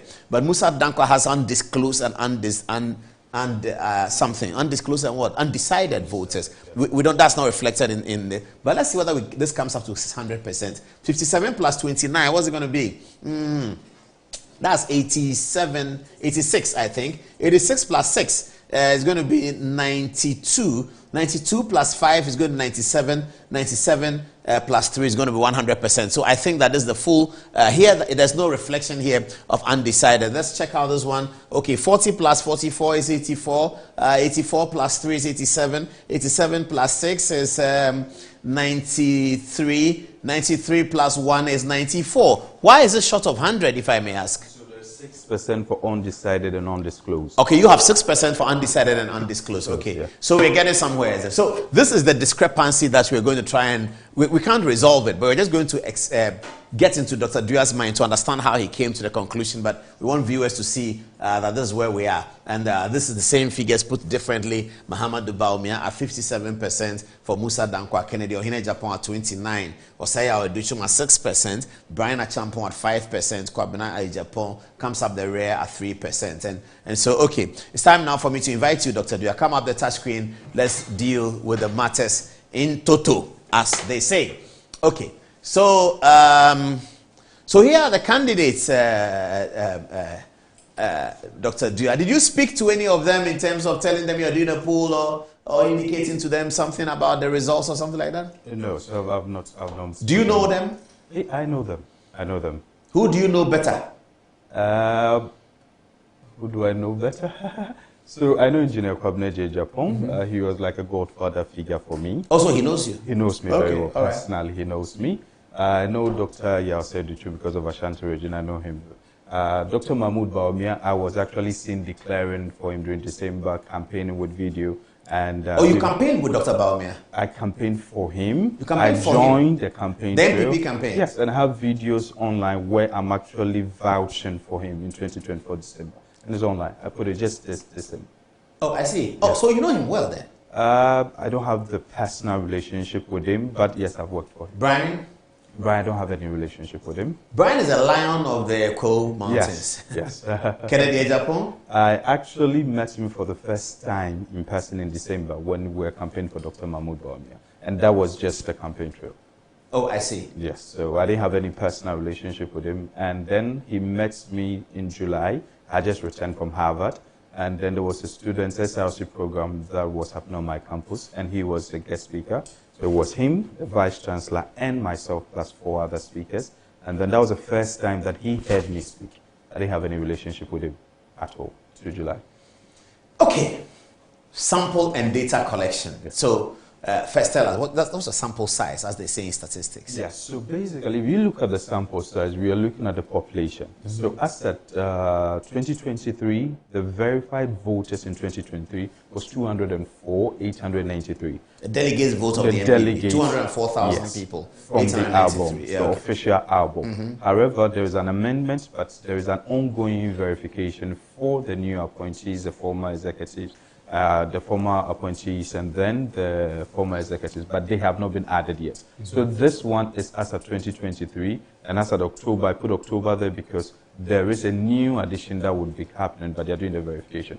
For the sample side, in August we did 20,000, which was 10%. And then for September and October, we did 26,000. Now, for percentage-wise, this is 12% for September, and we did 10% actually in August. You spoke to 26,000 people. So we sampled 26,150 delegates. Out of them, 6,282 were either unreachable or unavailable.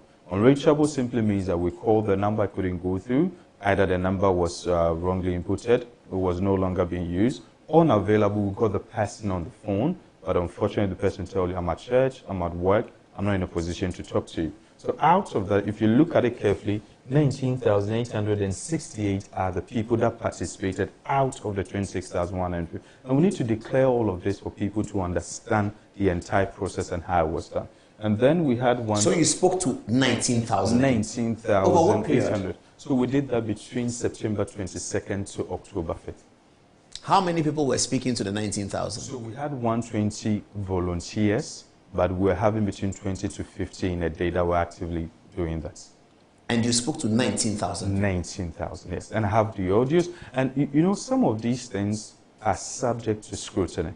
So what I do is that, for a platform like yours, I don't think you just bring anybody without going through scrutiny. So the best thing that you do is to ask the person the process, do everything. And I play the audios for quality assurance. Unfortunately, for ethical reasons, we can't put the audios in the public domain.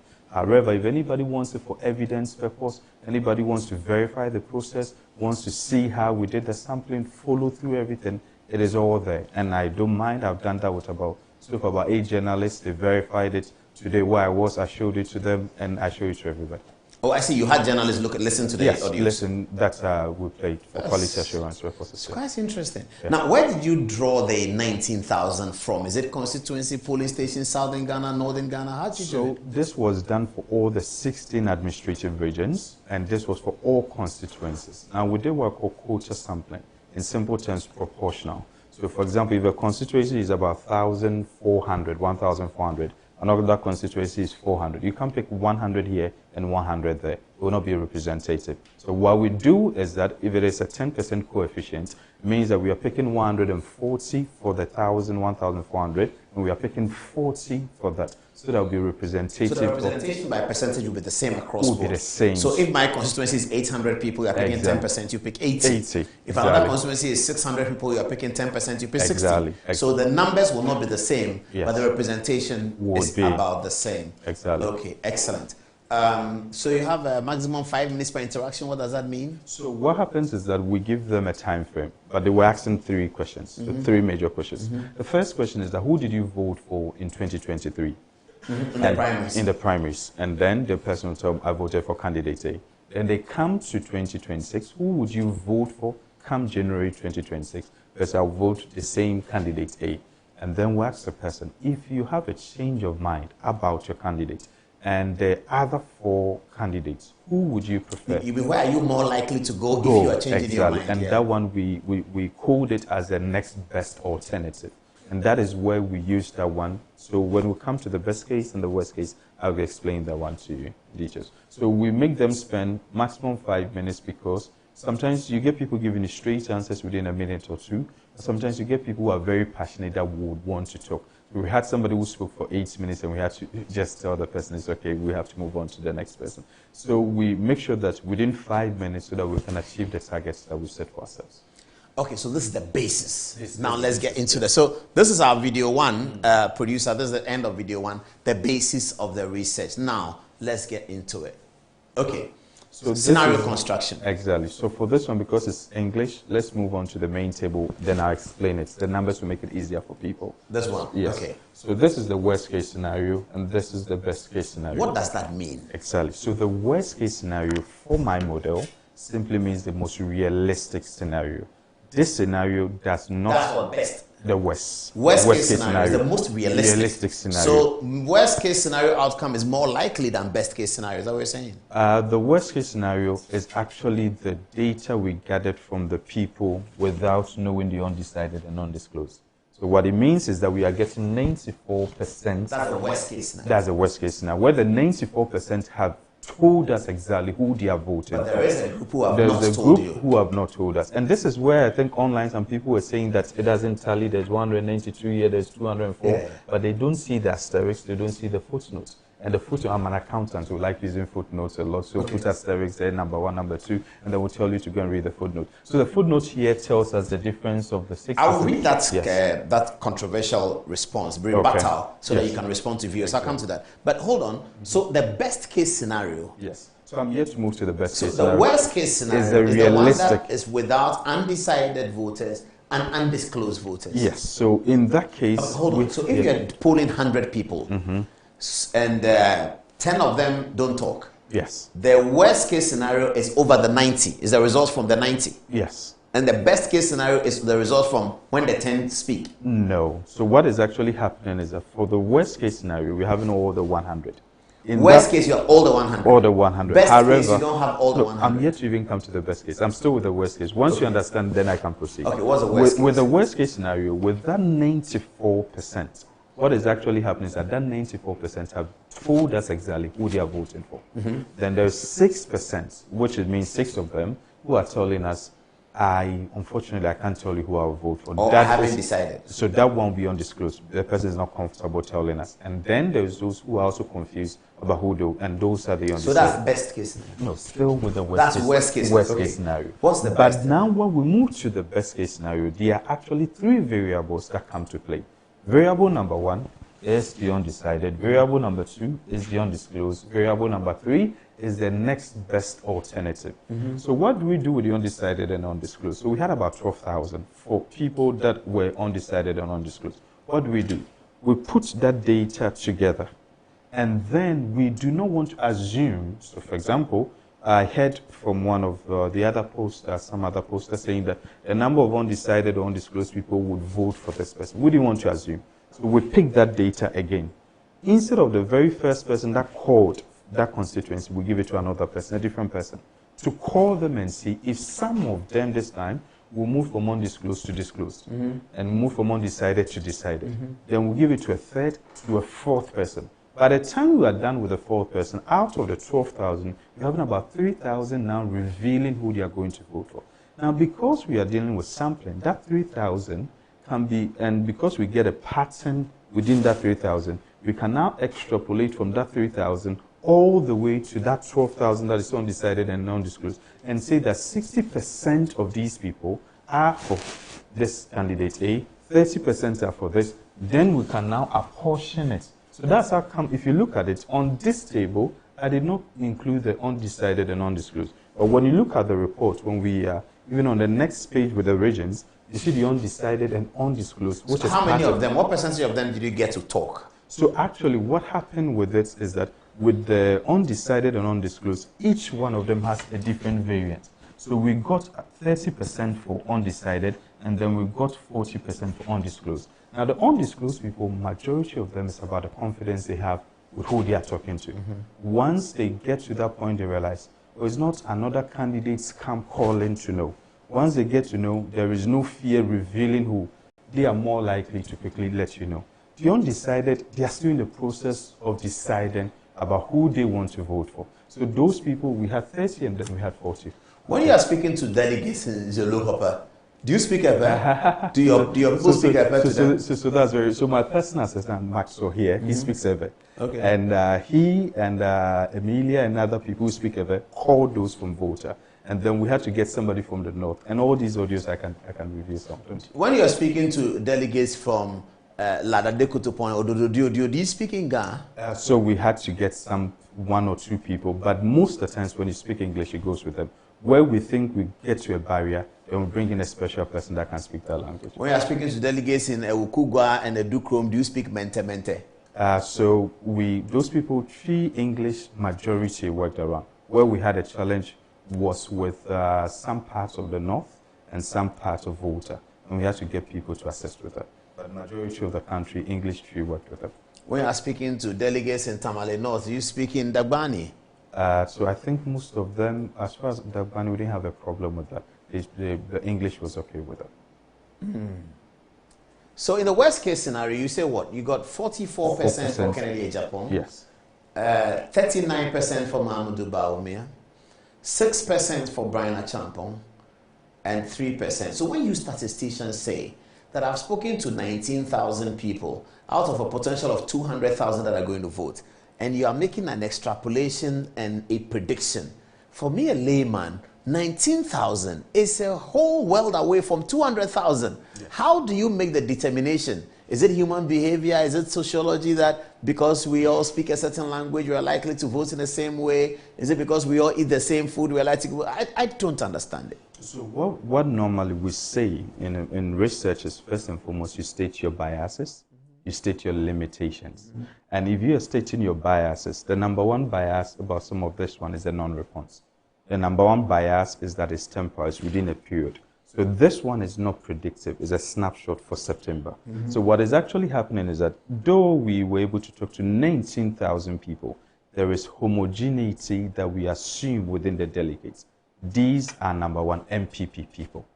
Number two, these are executives from the polling station all the way to the executives for the constituency. These are people that if you do random sampling and you get 1, 2, 1, 2, 1, 2 randomly, you begin to have an idea where the majority of them, their mindset goes. So the first thing about research is that your sampling technique is very important.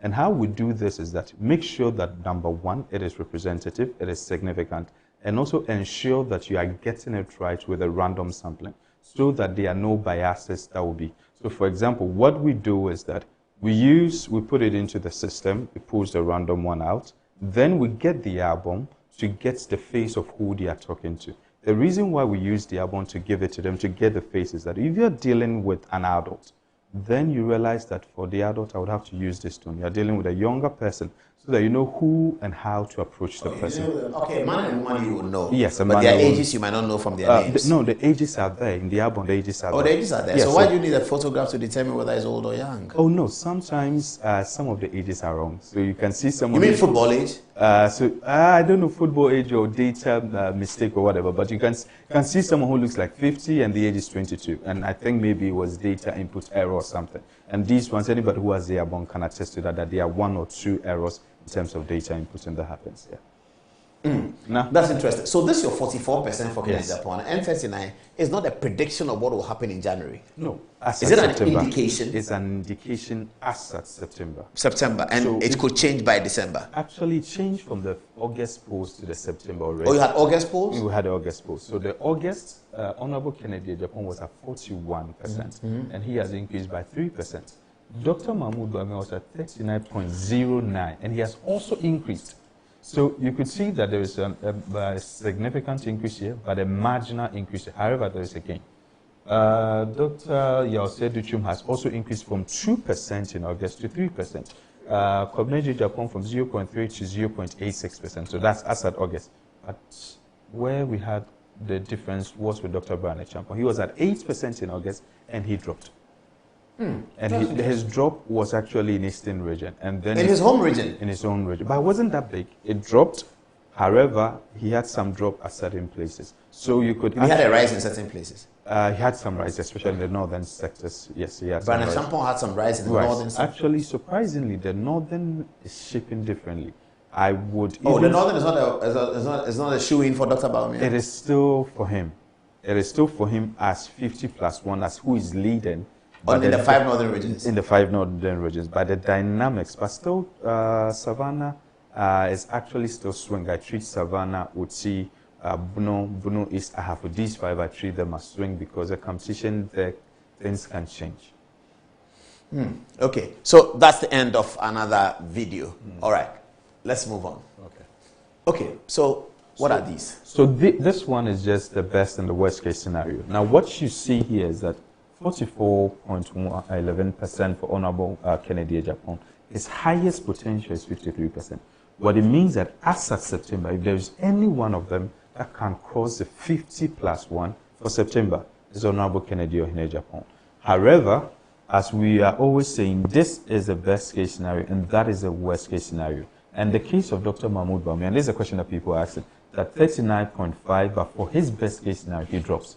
So this how is his best case scenario worse than his worst case scenario? Exactly. Nobody understands that. Exactly. So I think that's where most of the people called in and I had to explain to them. So it's not the worst case scenario for the candidates. It's the worst case scenario for the contest. What it means that in this contest, the data for worst case scenario, we've not interpreted it. We've not added anything to it. A is for A, B is for B. That's what it is. But in the best case scenario, 3 variables are happening. The undecided for which they stood at 40, for example, Honorable Kennedy Japan stood at 44, but there's 6% of undecided or undisclosed who are definitely going to be now added to these candidates eventually. So for example, if you pick the one that you projected for Musa Dankwa, his was 100% because he has already added the undecided and undisclosed. So in our best case scenario, the undecided and undisclosed has been added. But we did not just do an assumption. We took another sample size out of it, and out of it, we were able to now extrapolate to see where the undecided and then the undisclosed people are. So if we do that, then there's a third variable, which we asked them. If you are voting for, in 2026, you say you vote for candidate A, who is your next best alternative? Then they say candidate B. It is a simple win or lose. It's 100%. If somebody... Is that added to the best case scenario? Yes. That's the next alternative is added to the best case scenario. So if I can summarize it this way, am I correct? You say that if I'm polling 100 people, the best case scenario is a reference to the contest. Best case scenario means I got all 100 talking to me. Yes. Worst case scenario is that I got only 90 talking to me. Yes. So in the worst case scenario of 90, Paul Adomotri can get 40%. And in the best case scenario, he can reduce Yes. Because when you come to the undecided and undisclosed, they say they are voting for the other guy. Yes. And then when you come to the next best, yes, Paul Adumochi doesn't get many of the next best. So the degree of change is with the next best alternative, because undecided and undisclosed come to add. So for nothing at all, people should remain constant. Yeah. Nothing adds to me. Yeah. But because of the next best alternative, people can reduce. Because let's assume we are 2 people.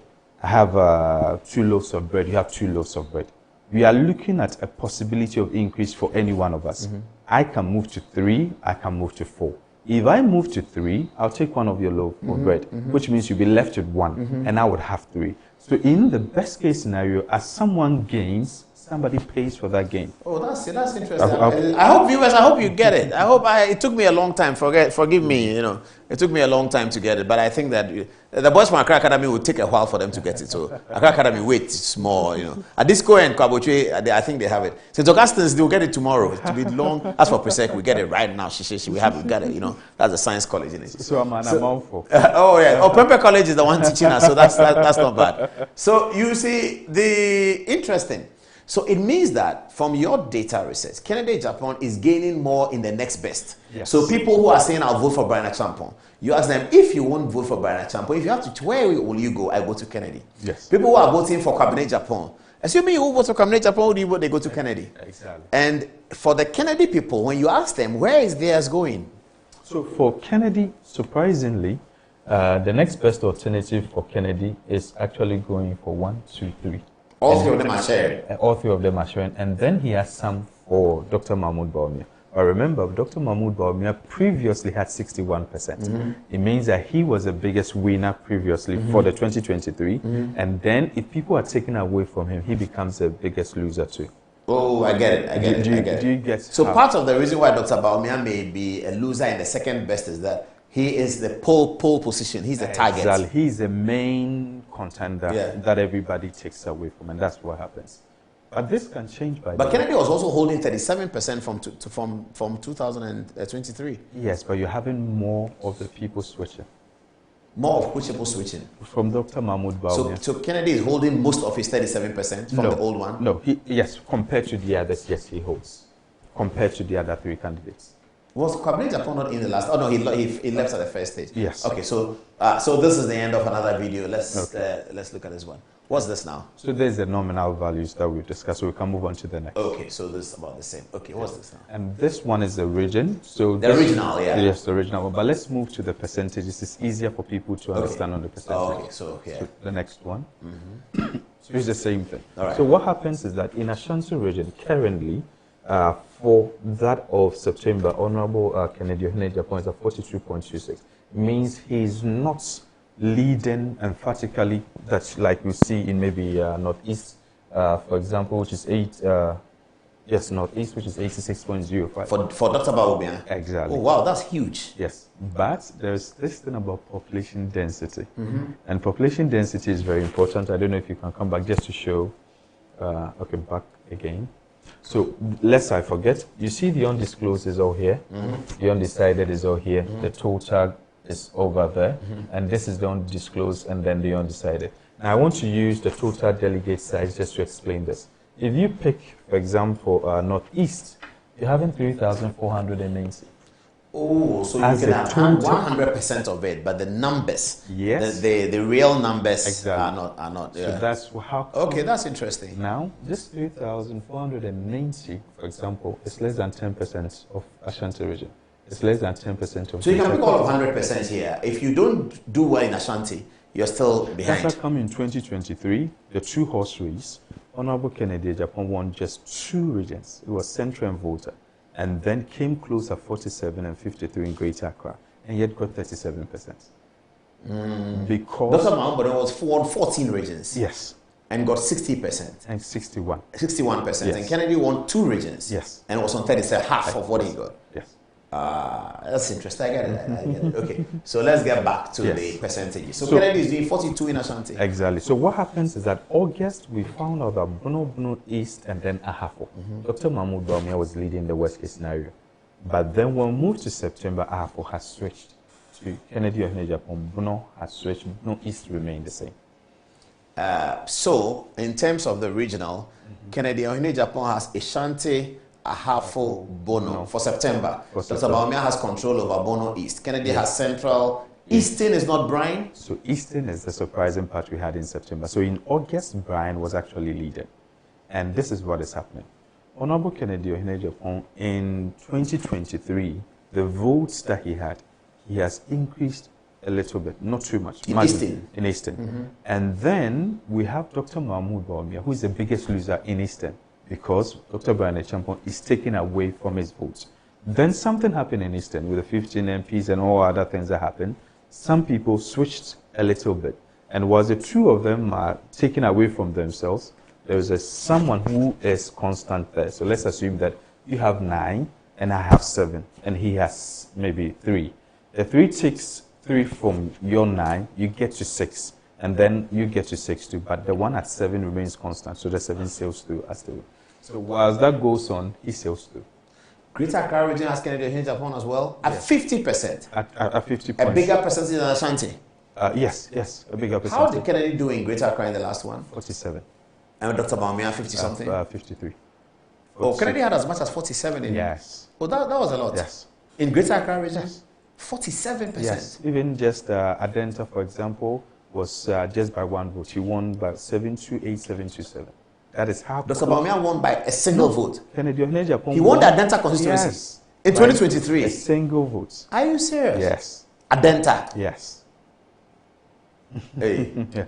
Well, this time Adenta is for Kosi Menu, so I'm sure that it's going to be a big story for Dr. Bawumia. But anyway, so he has control over half of Greater Accra. Yes. Is this true? Now look at the surprising thing. Look at the best case scenario.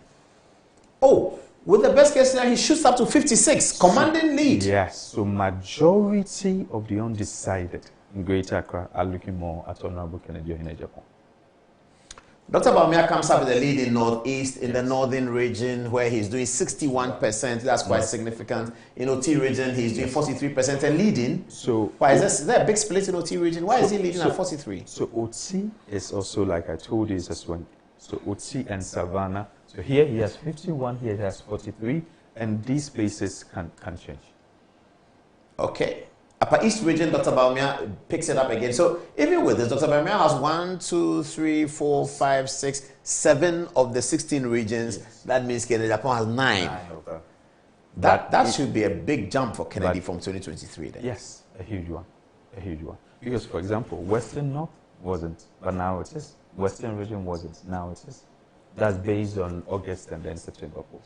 Central region, you put Kennedy at 64.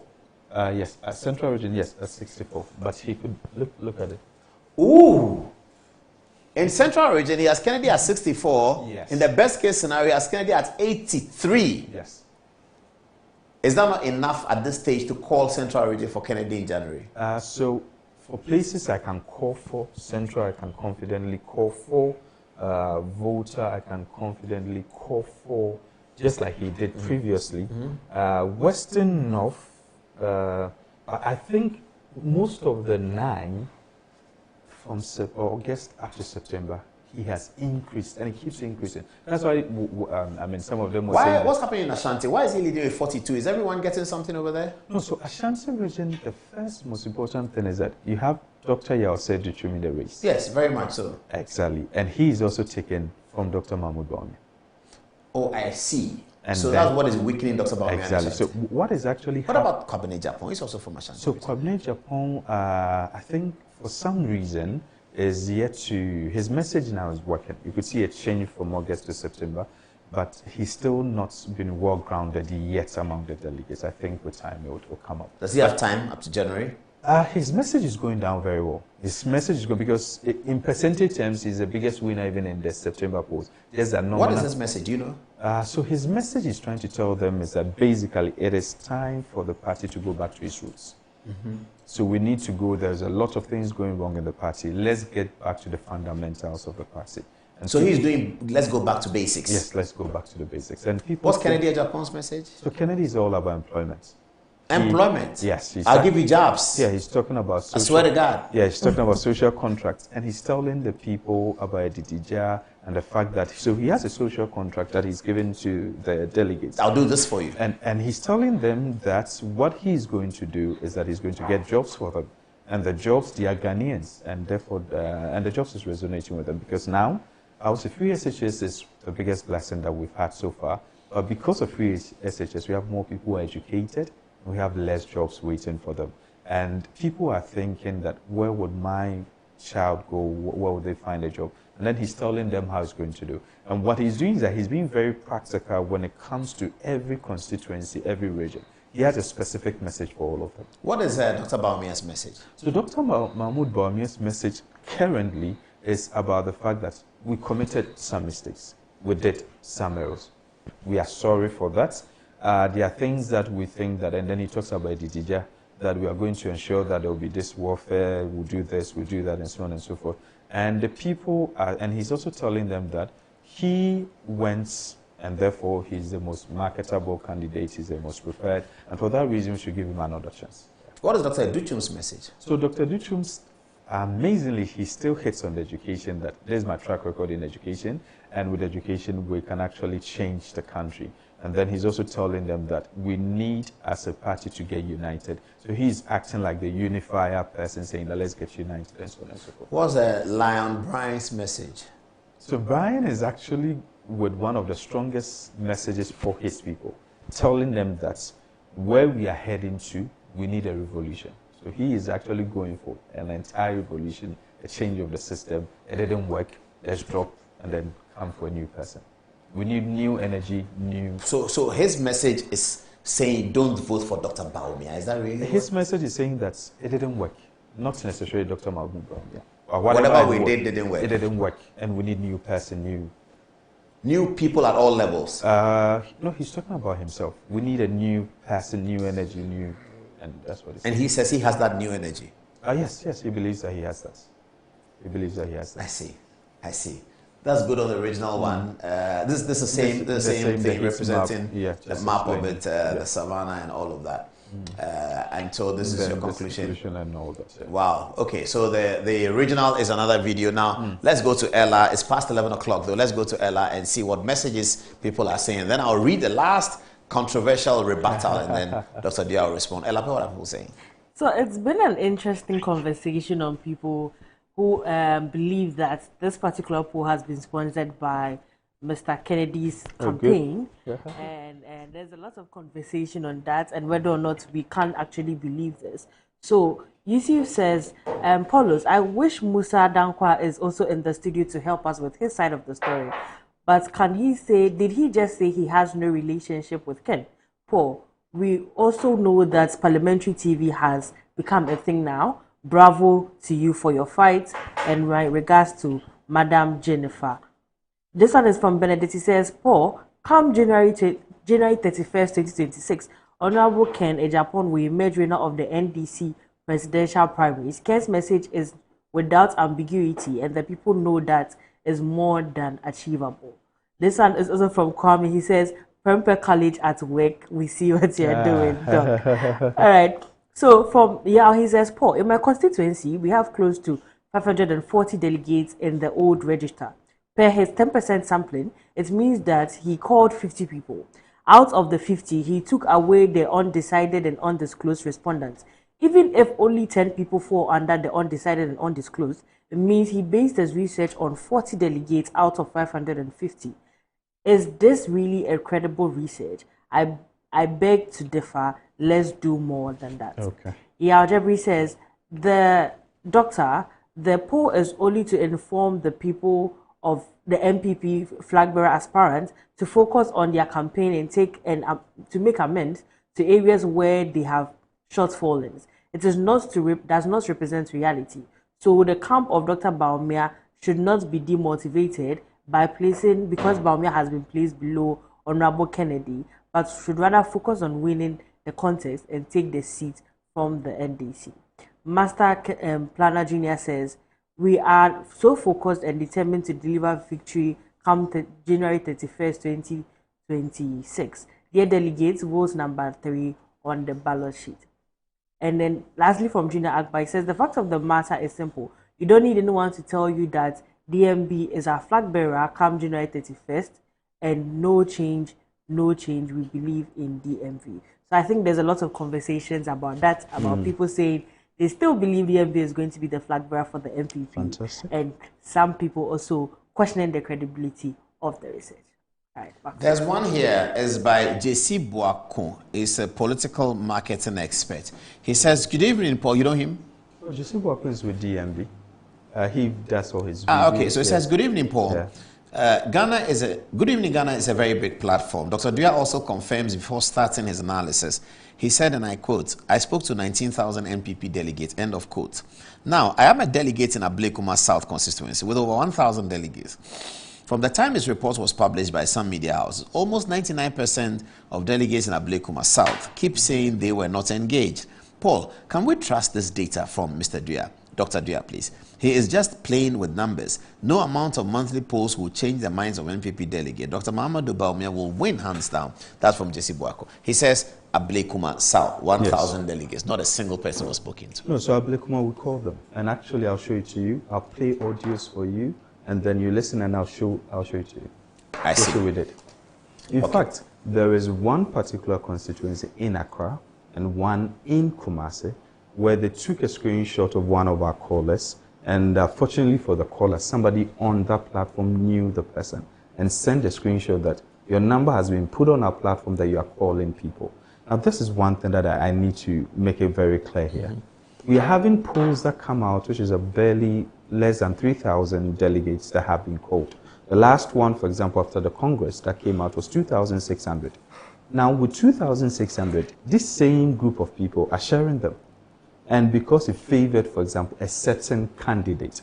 Now, this is what you have to do with data. When data is given, two things will happen. Scrutinize the data. There's nothing wrong with it. J.C. Boako can reach out to me and say, Dr. D, I want to meet you. He wants to meet me and see how we did it. I have no problem. Let's book a meeting and then we can have it. The first most important thing is that we are all part of the New Patriotic Party. And this data is not paid for, is not sponsored. This is self-financed. As a matter of fact, I've been a parliamentary candidate aspirant. And if I could go, we all know how much. It doesn't mean that for nothing at all. We have life. We've made something for ourselves. And for that reason, to do a research shouldn't be a problem to be able to do such a research. I don't need to take A or B or C from anybody. What we did, amazingly, even today, I had about 5 people reaching out to me, Dr. Evans Dua. The next research that you want to do, I want to volunteer and be part of your team and learn from you. When we came out with August, we had people. So what we did is that my personal assistant will even give an example for the team A people. He put it out there.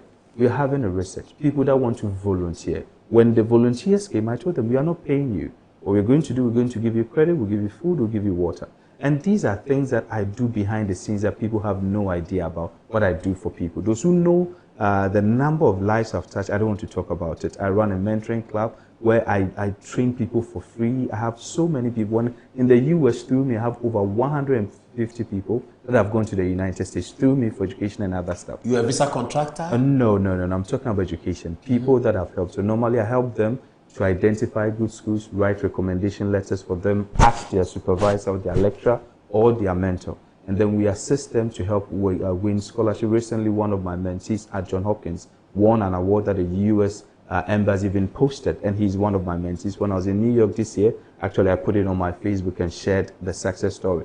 Caleb, who worked with me now, is doing his PhD fully funded. So what I'm just trying to say that there are things we do for people. So most of the young people, they want to volunteer and work for me because there are opportunities. Recently, Northeastern University was around, and I was actually part of the people that helped them with Accra at Kempinski and at Lancaster and Kumasi. And then all those who volunteered for this research, we gave them a VIP treatment. And all of them had special arrangements so that they could talk to them. So this research is as credible as it is. Now, this is the whole thing. Whenever a research comes out and it favors Camp A will jump on it. If it doesn't favor Camp B, first, so the August one, they started attacking personality. Then they realized that no, the personality is credible, so they avoided that. Now, September, they stopped attacking the personality. they are now going to ponchos. So they started saying that, oh, we realized that the worst case scenario doesn't add up. It's 94%. But they forgot that there's a footnote and they didn't read that. Then the next person comes in and says that the best case scenario, how come Dr. Mahmoud Bawumia's votes are actually dwindling and going down? And then we explain that too. And then they come in with margin and error, then you explain that to them. Then they come in with this, then you explain. Then they realize there's nothing. This morning, I had an interview. And after I did the presentation, there was somebody specifically from the camp of DMB. Then they asked me, do you have any question for Dr. Evans Dua? He had absolutely no question. All he had was, I'll make a critique. Then they do the criticism, and then they push that one there. I was in the studio with him. He couldn't ask me a single question, because every question he would have asked has been answered. This is the only polls where I've subjected myself to full scrutiny and given the documents in the public domain, that people can have access to the full report, read it, and then advise themselves. So there is nothing, I'm not so much moved about it. 31st is not too far. And we'll find out. Okay, one person says, good evening, Paul. Please, may we know who is financing his research? Also, it's self-financed. He said it's self-financed? Yes. Okay, now this is the critical message that is on social media. It says that this afternoon, when I saw that Dr. Evans Dua had released a new poll showing Kennedy Ohinejapon leading the MPP presidential race, I became curious to see what was inside before passing any public judgment. Dr. Dua, I hold high respect for your academic... Dr. Dua, I hold high respect for your academic background and contributions to political discourse. However, the truth must be said. This particular poll stands in direct conflict with logic, mathematics, and scientific integrity. What you have published under the name of research is a document that, upon scrutiny, defies statistical coherence and violates every standard rule of credible data analysis. The first and most glaring problem is numerical inconsistency. In the national results table, you report that Kennedy Ohinejapon obtained 90,369 votes, representing 44.11%, while Dr. Mahamudu Bawumia secured 80,956 votes, representing 39.51%. According to the same table, the total number of votes counted in that model is 192,506. But when these figures are subjected to basic mathematical verification, the results do not correspond. Divide 90,369 by 192,506 and multiply by 100 gives you 46.9 and not 44. Yes. For this particular one, not so that you don't even waste too much time reading that point, is that is the table that I just showed you with the 6%. So that is the table that he's referring to. Oh, so he doesn't know the 6%? He didn't see, he didn't read. He didn't factor it in? He simply did not read the footnotes. He's not read the report. Because the footnote states emphatically that it is there. And then in the main report, you see the undecided, you see the undisclosed. And it is all factored in. The 6% actually is actually 12,387. And this is very simple. Add 192,506 to the 12,387, and you arrive at the same total. And this is in the report. I only put a footnote there because you are doing a comparative analysis of worst case scenario and best case scenario. Where in the best case scenario, the undecided and undisclosed is not included. So you don't want to have a table which is Ghana is longer than Africa, where one is longer and one is shorter. So you take the undecided, put it in the footnote, and it's also in the main report. He makes that point as well. He says another fundamental contradiction is that the best case and the worst case outcomes are logically reversed. For instance, in the best case model, Dr. Bawumia receives a total, Dr. Bawumia's total votes decline from 80,000 in the worst case scenario to 65,000 in the best case scenario. That represents a drop of nearly 15,000 votes, yet the report calls it the best case scenario. Yes. Okay, that you have explained. So that we've explained that, yeah. All right, so we have dealt with that. Yeah. Okay, what's your final word, Dr. Dua? So what I would just say is that for me, and I state emphatically, that the numbers are telling us who is ahead, but strategy will decide who stays ahead. All these candidates, the 5 candidates, are all formidable people. The main difference from my research is the message of the candidate, the personality of the candidate, and the last one is the people surrounding the candidates. Where I would advise every single person, a strategy, or the candidates, is that focus on the main elections, focus on how you're going to sell your message. But at the end of the day, there would be the main war after the battle. And for that reason, people should be careful where they do not cross certain and bend certain bridges, so that eventually, if they have to cross the bridge, they're able to cross back to it. So what I advise all the candidates to do at this time is they should keep up with their campaign.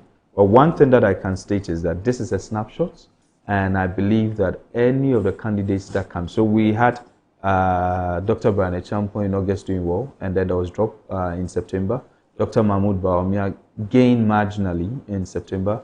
Honorable Kennedy Ohene Japan gained significantly in September. Dr. Yause Duchum and also Engineer Kwabneje Japan also gained marginally. So what will happen is that the message should go down well with the people. They should ensure that the personalities they are presenting is what the people actually want and it resonates with them. And the people that they are surrounding themselves with and how they are acting during this campaign would affect it. All right. That sounds very interesting. We consider the conversation on social media. Sorry, viewers, I'm taking too much of your time. It's the middle of the week, Tuesday. Tomorrow is Wednesday. We're all going back to work. 11:21 at the time. Thank you very much, Dr. Evans Dua. We'll put up his profile and all the videos on social media tomorrow, so you can engage with it when you are not feeling sleepy tomorrow at lunchtime. Thanks for watching. Always a pleasure. Good night.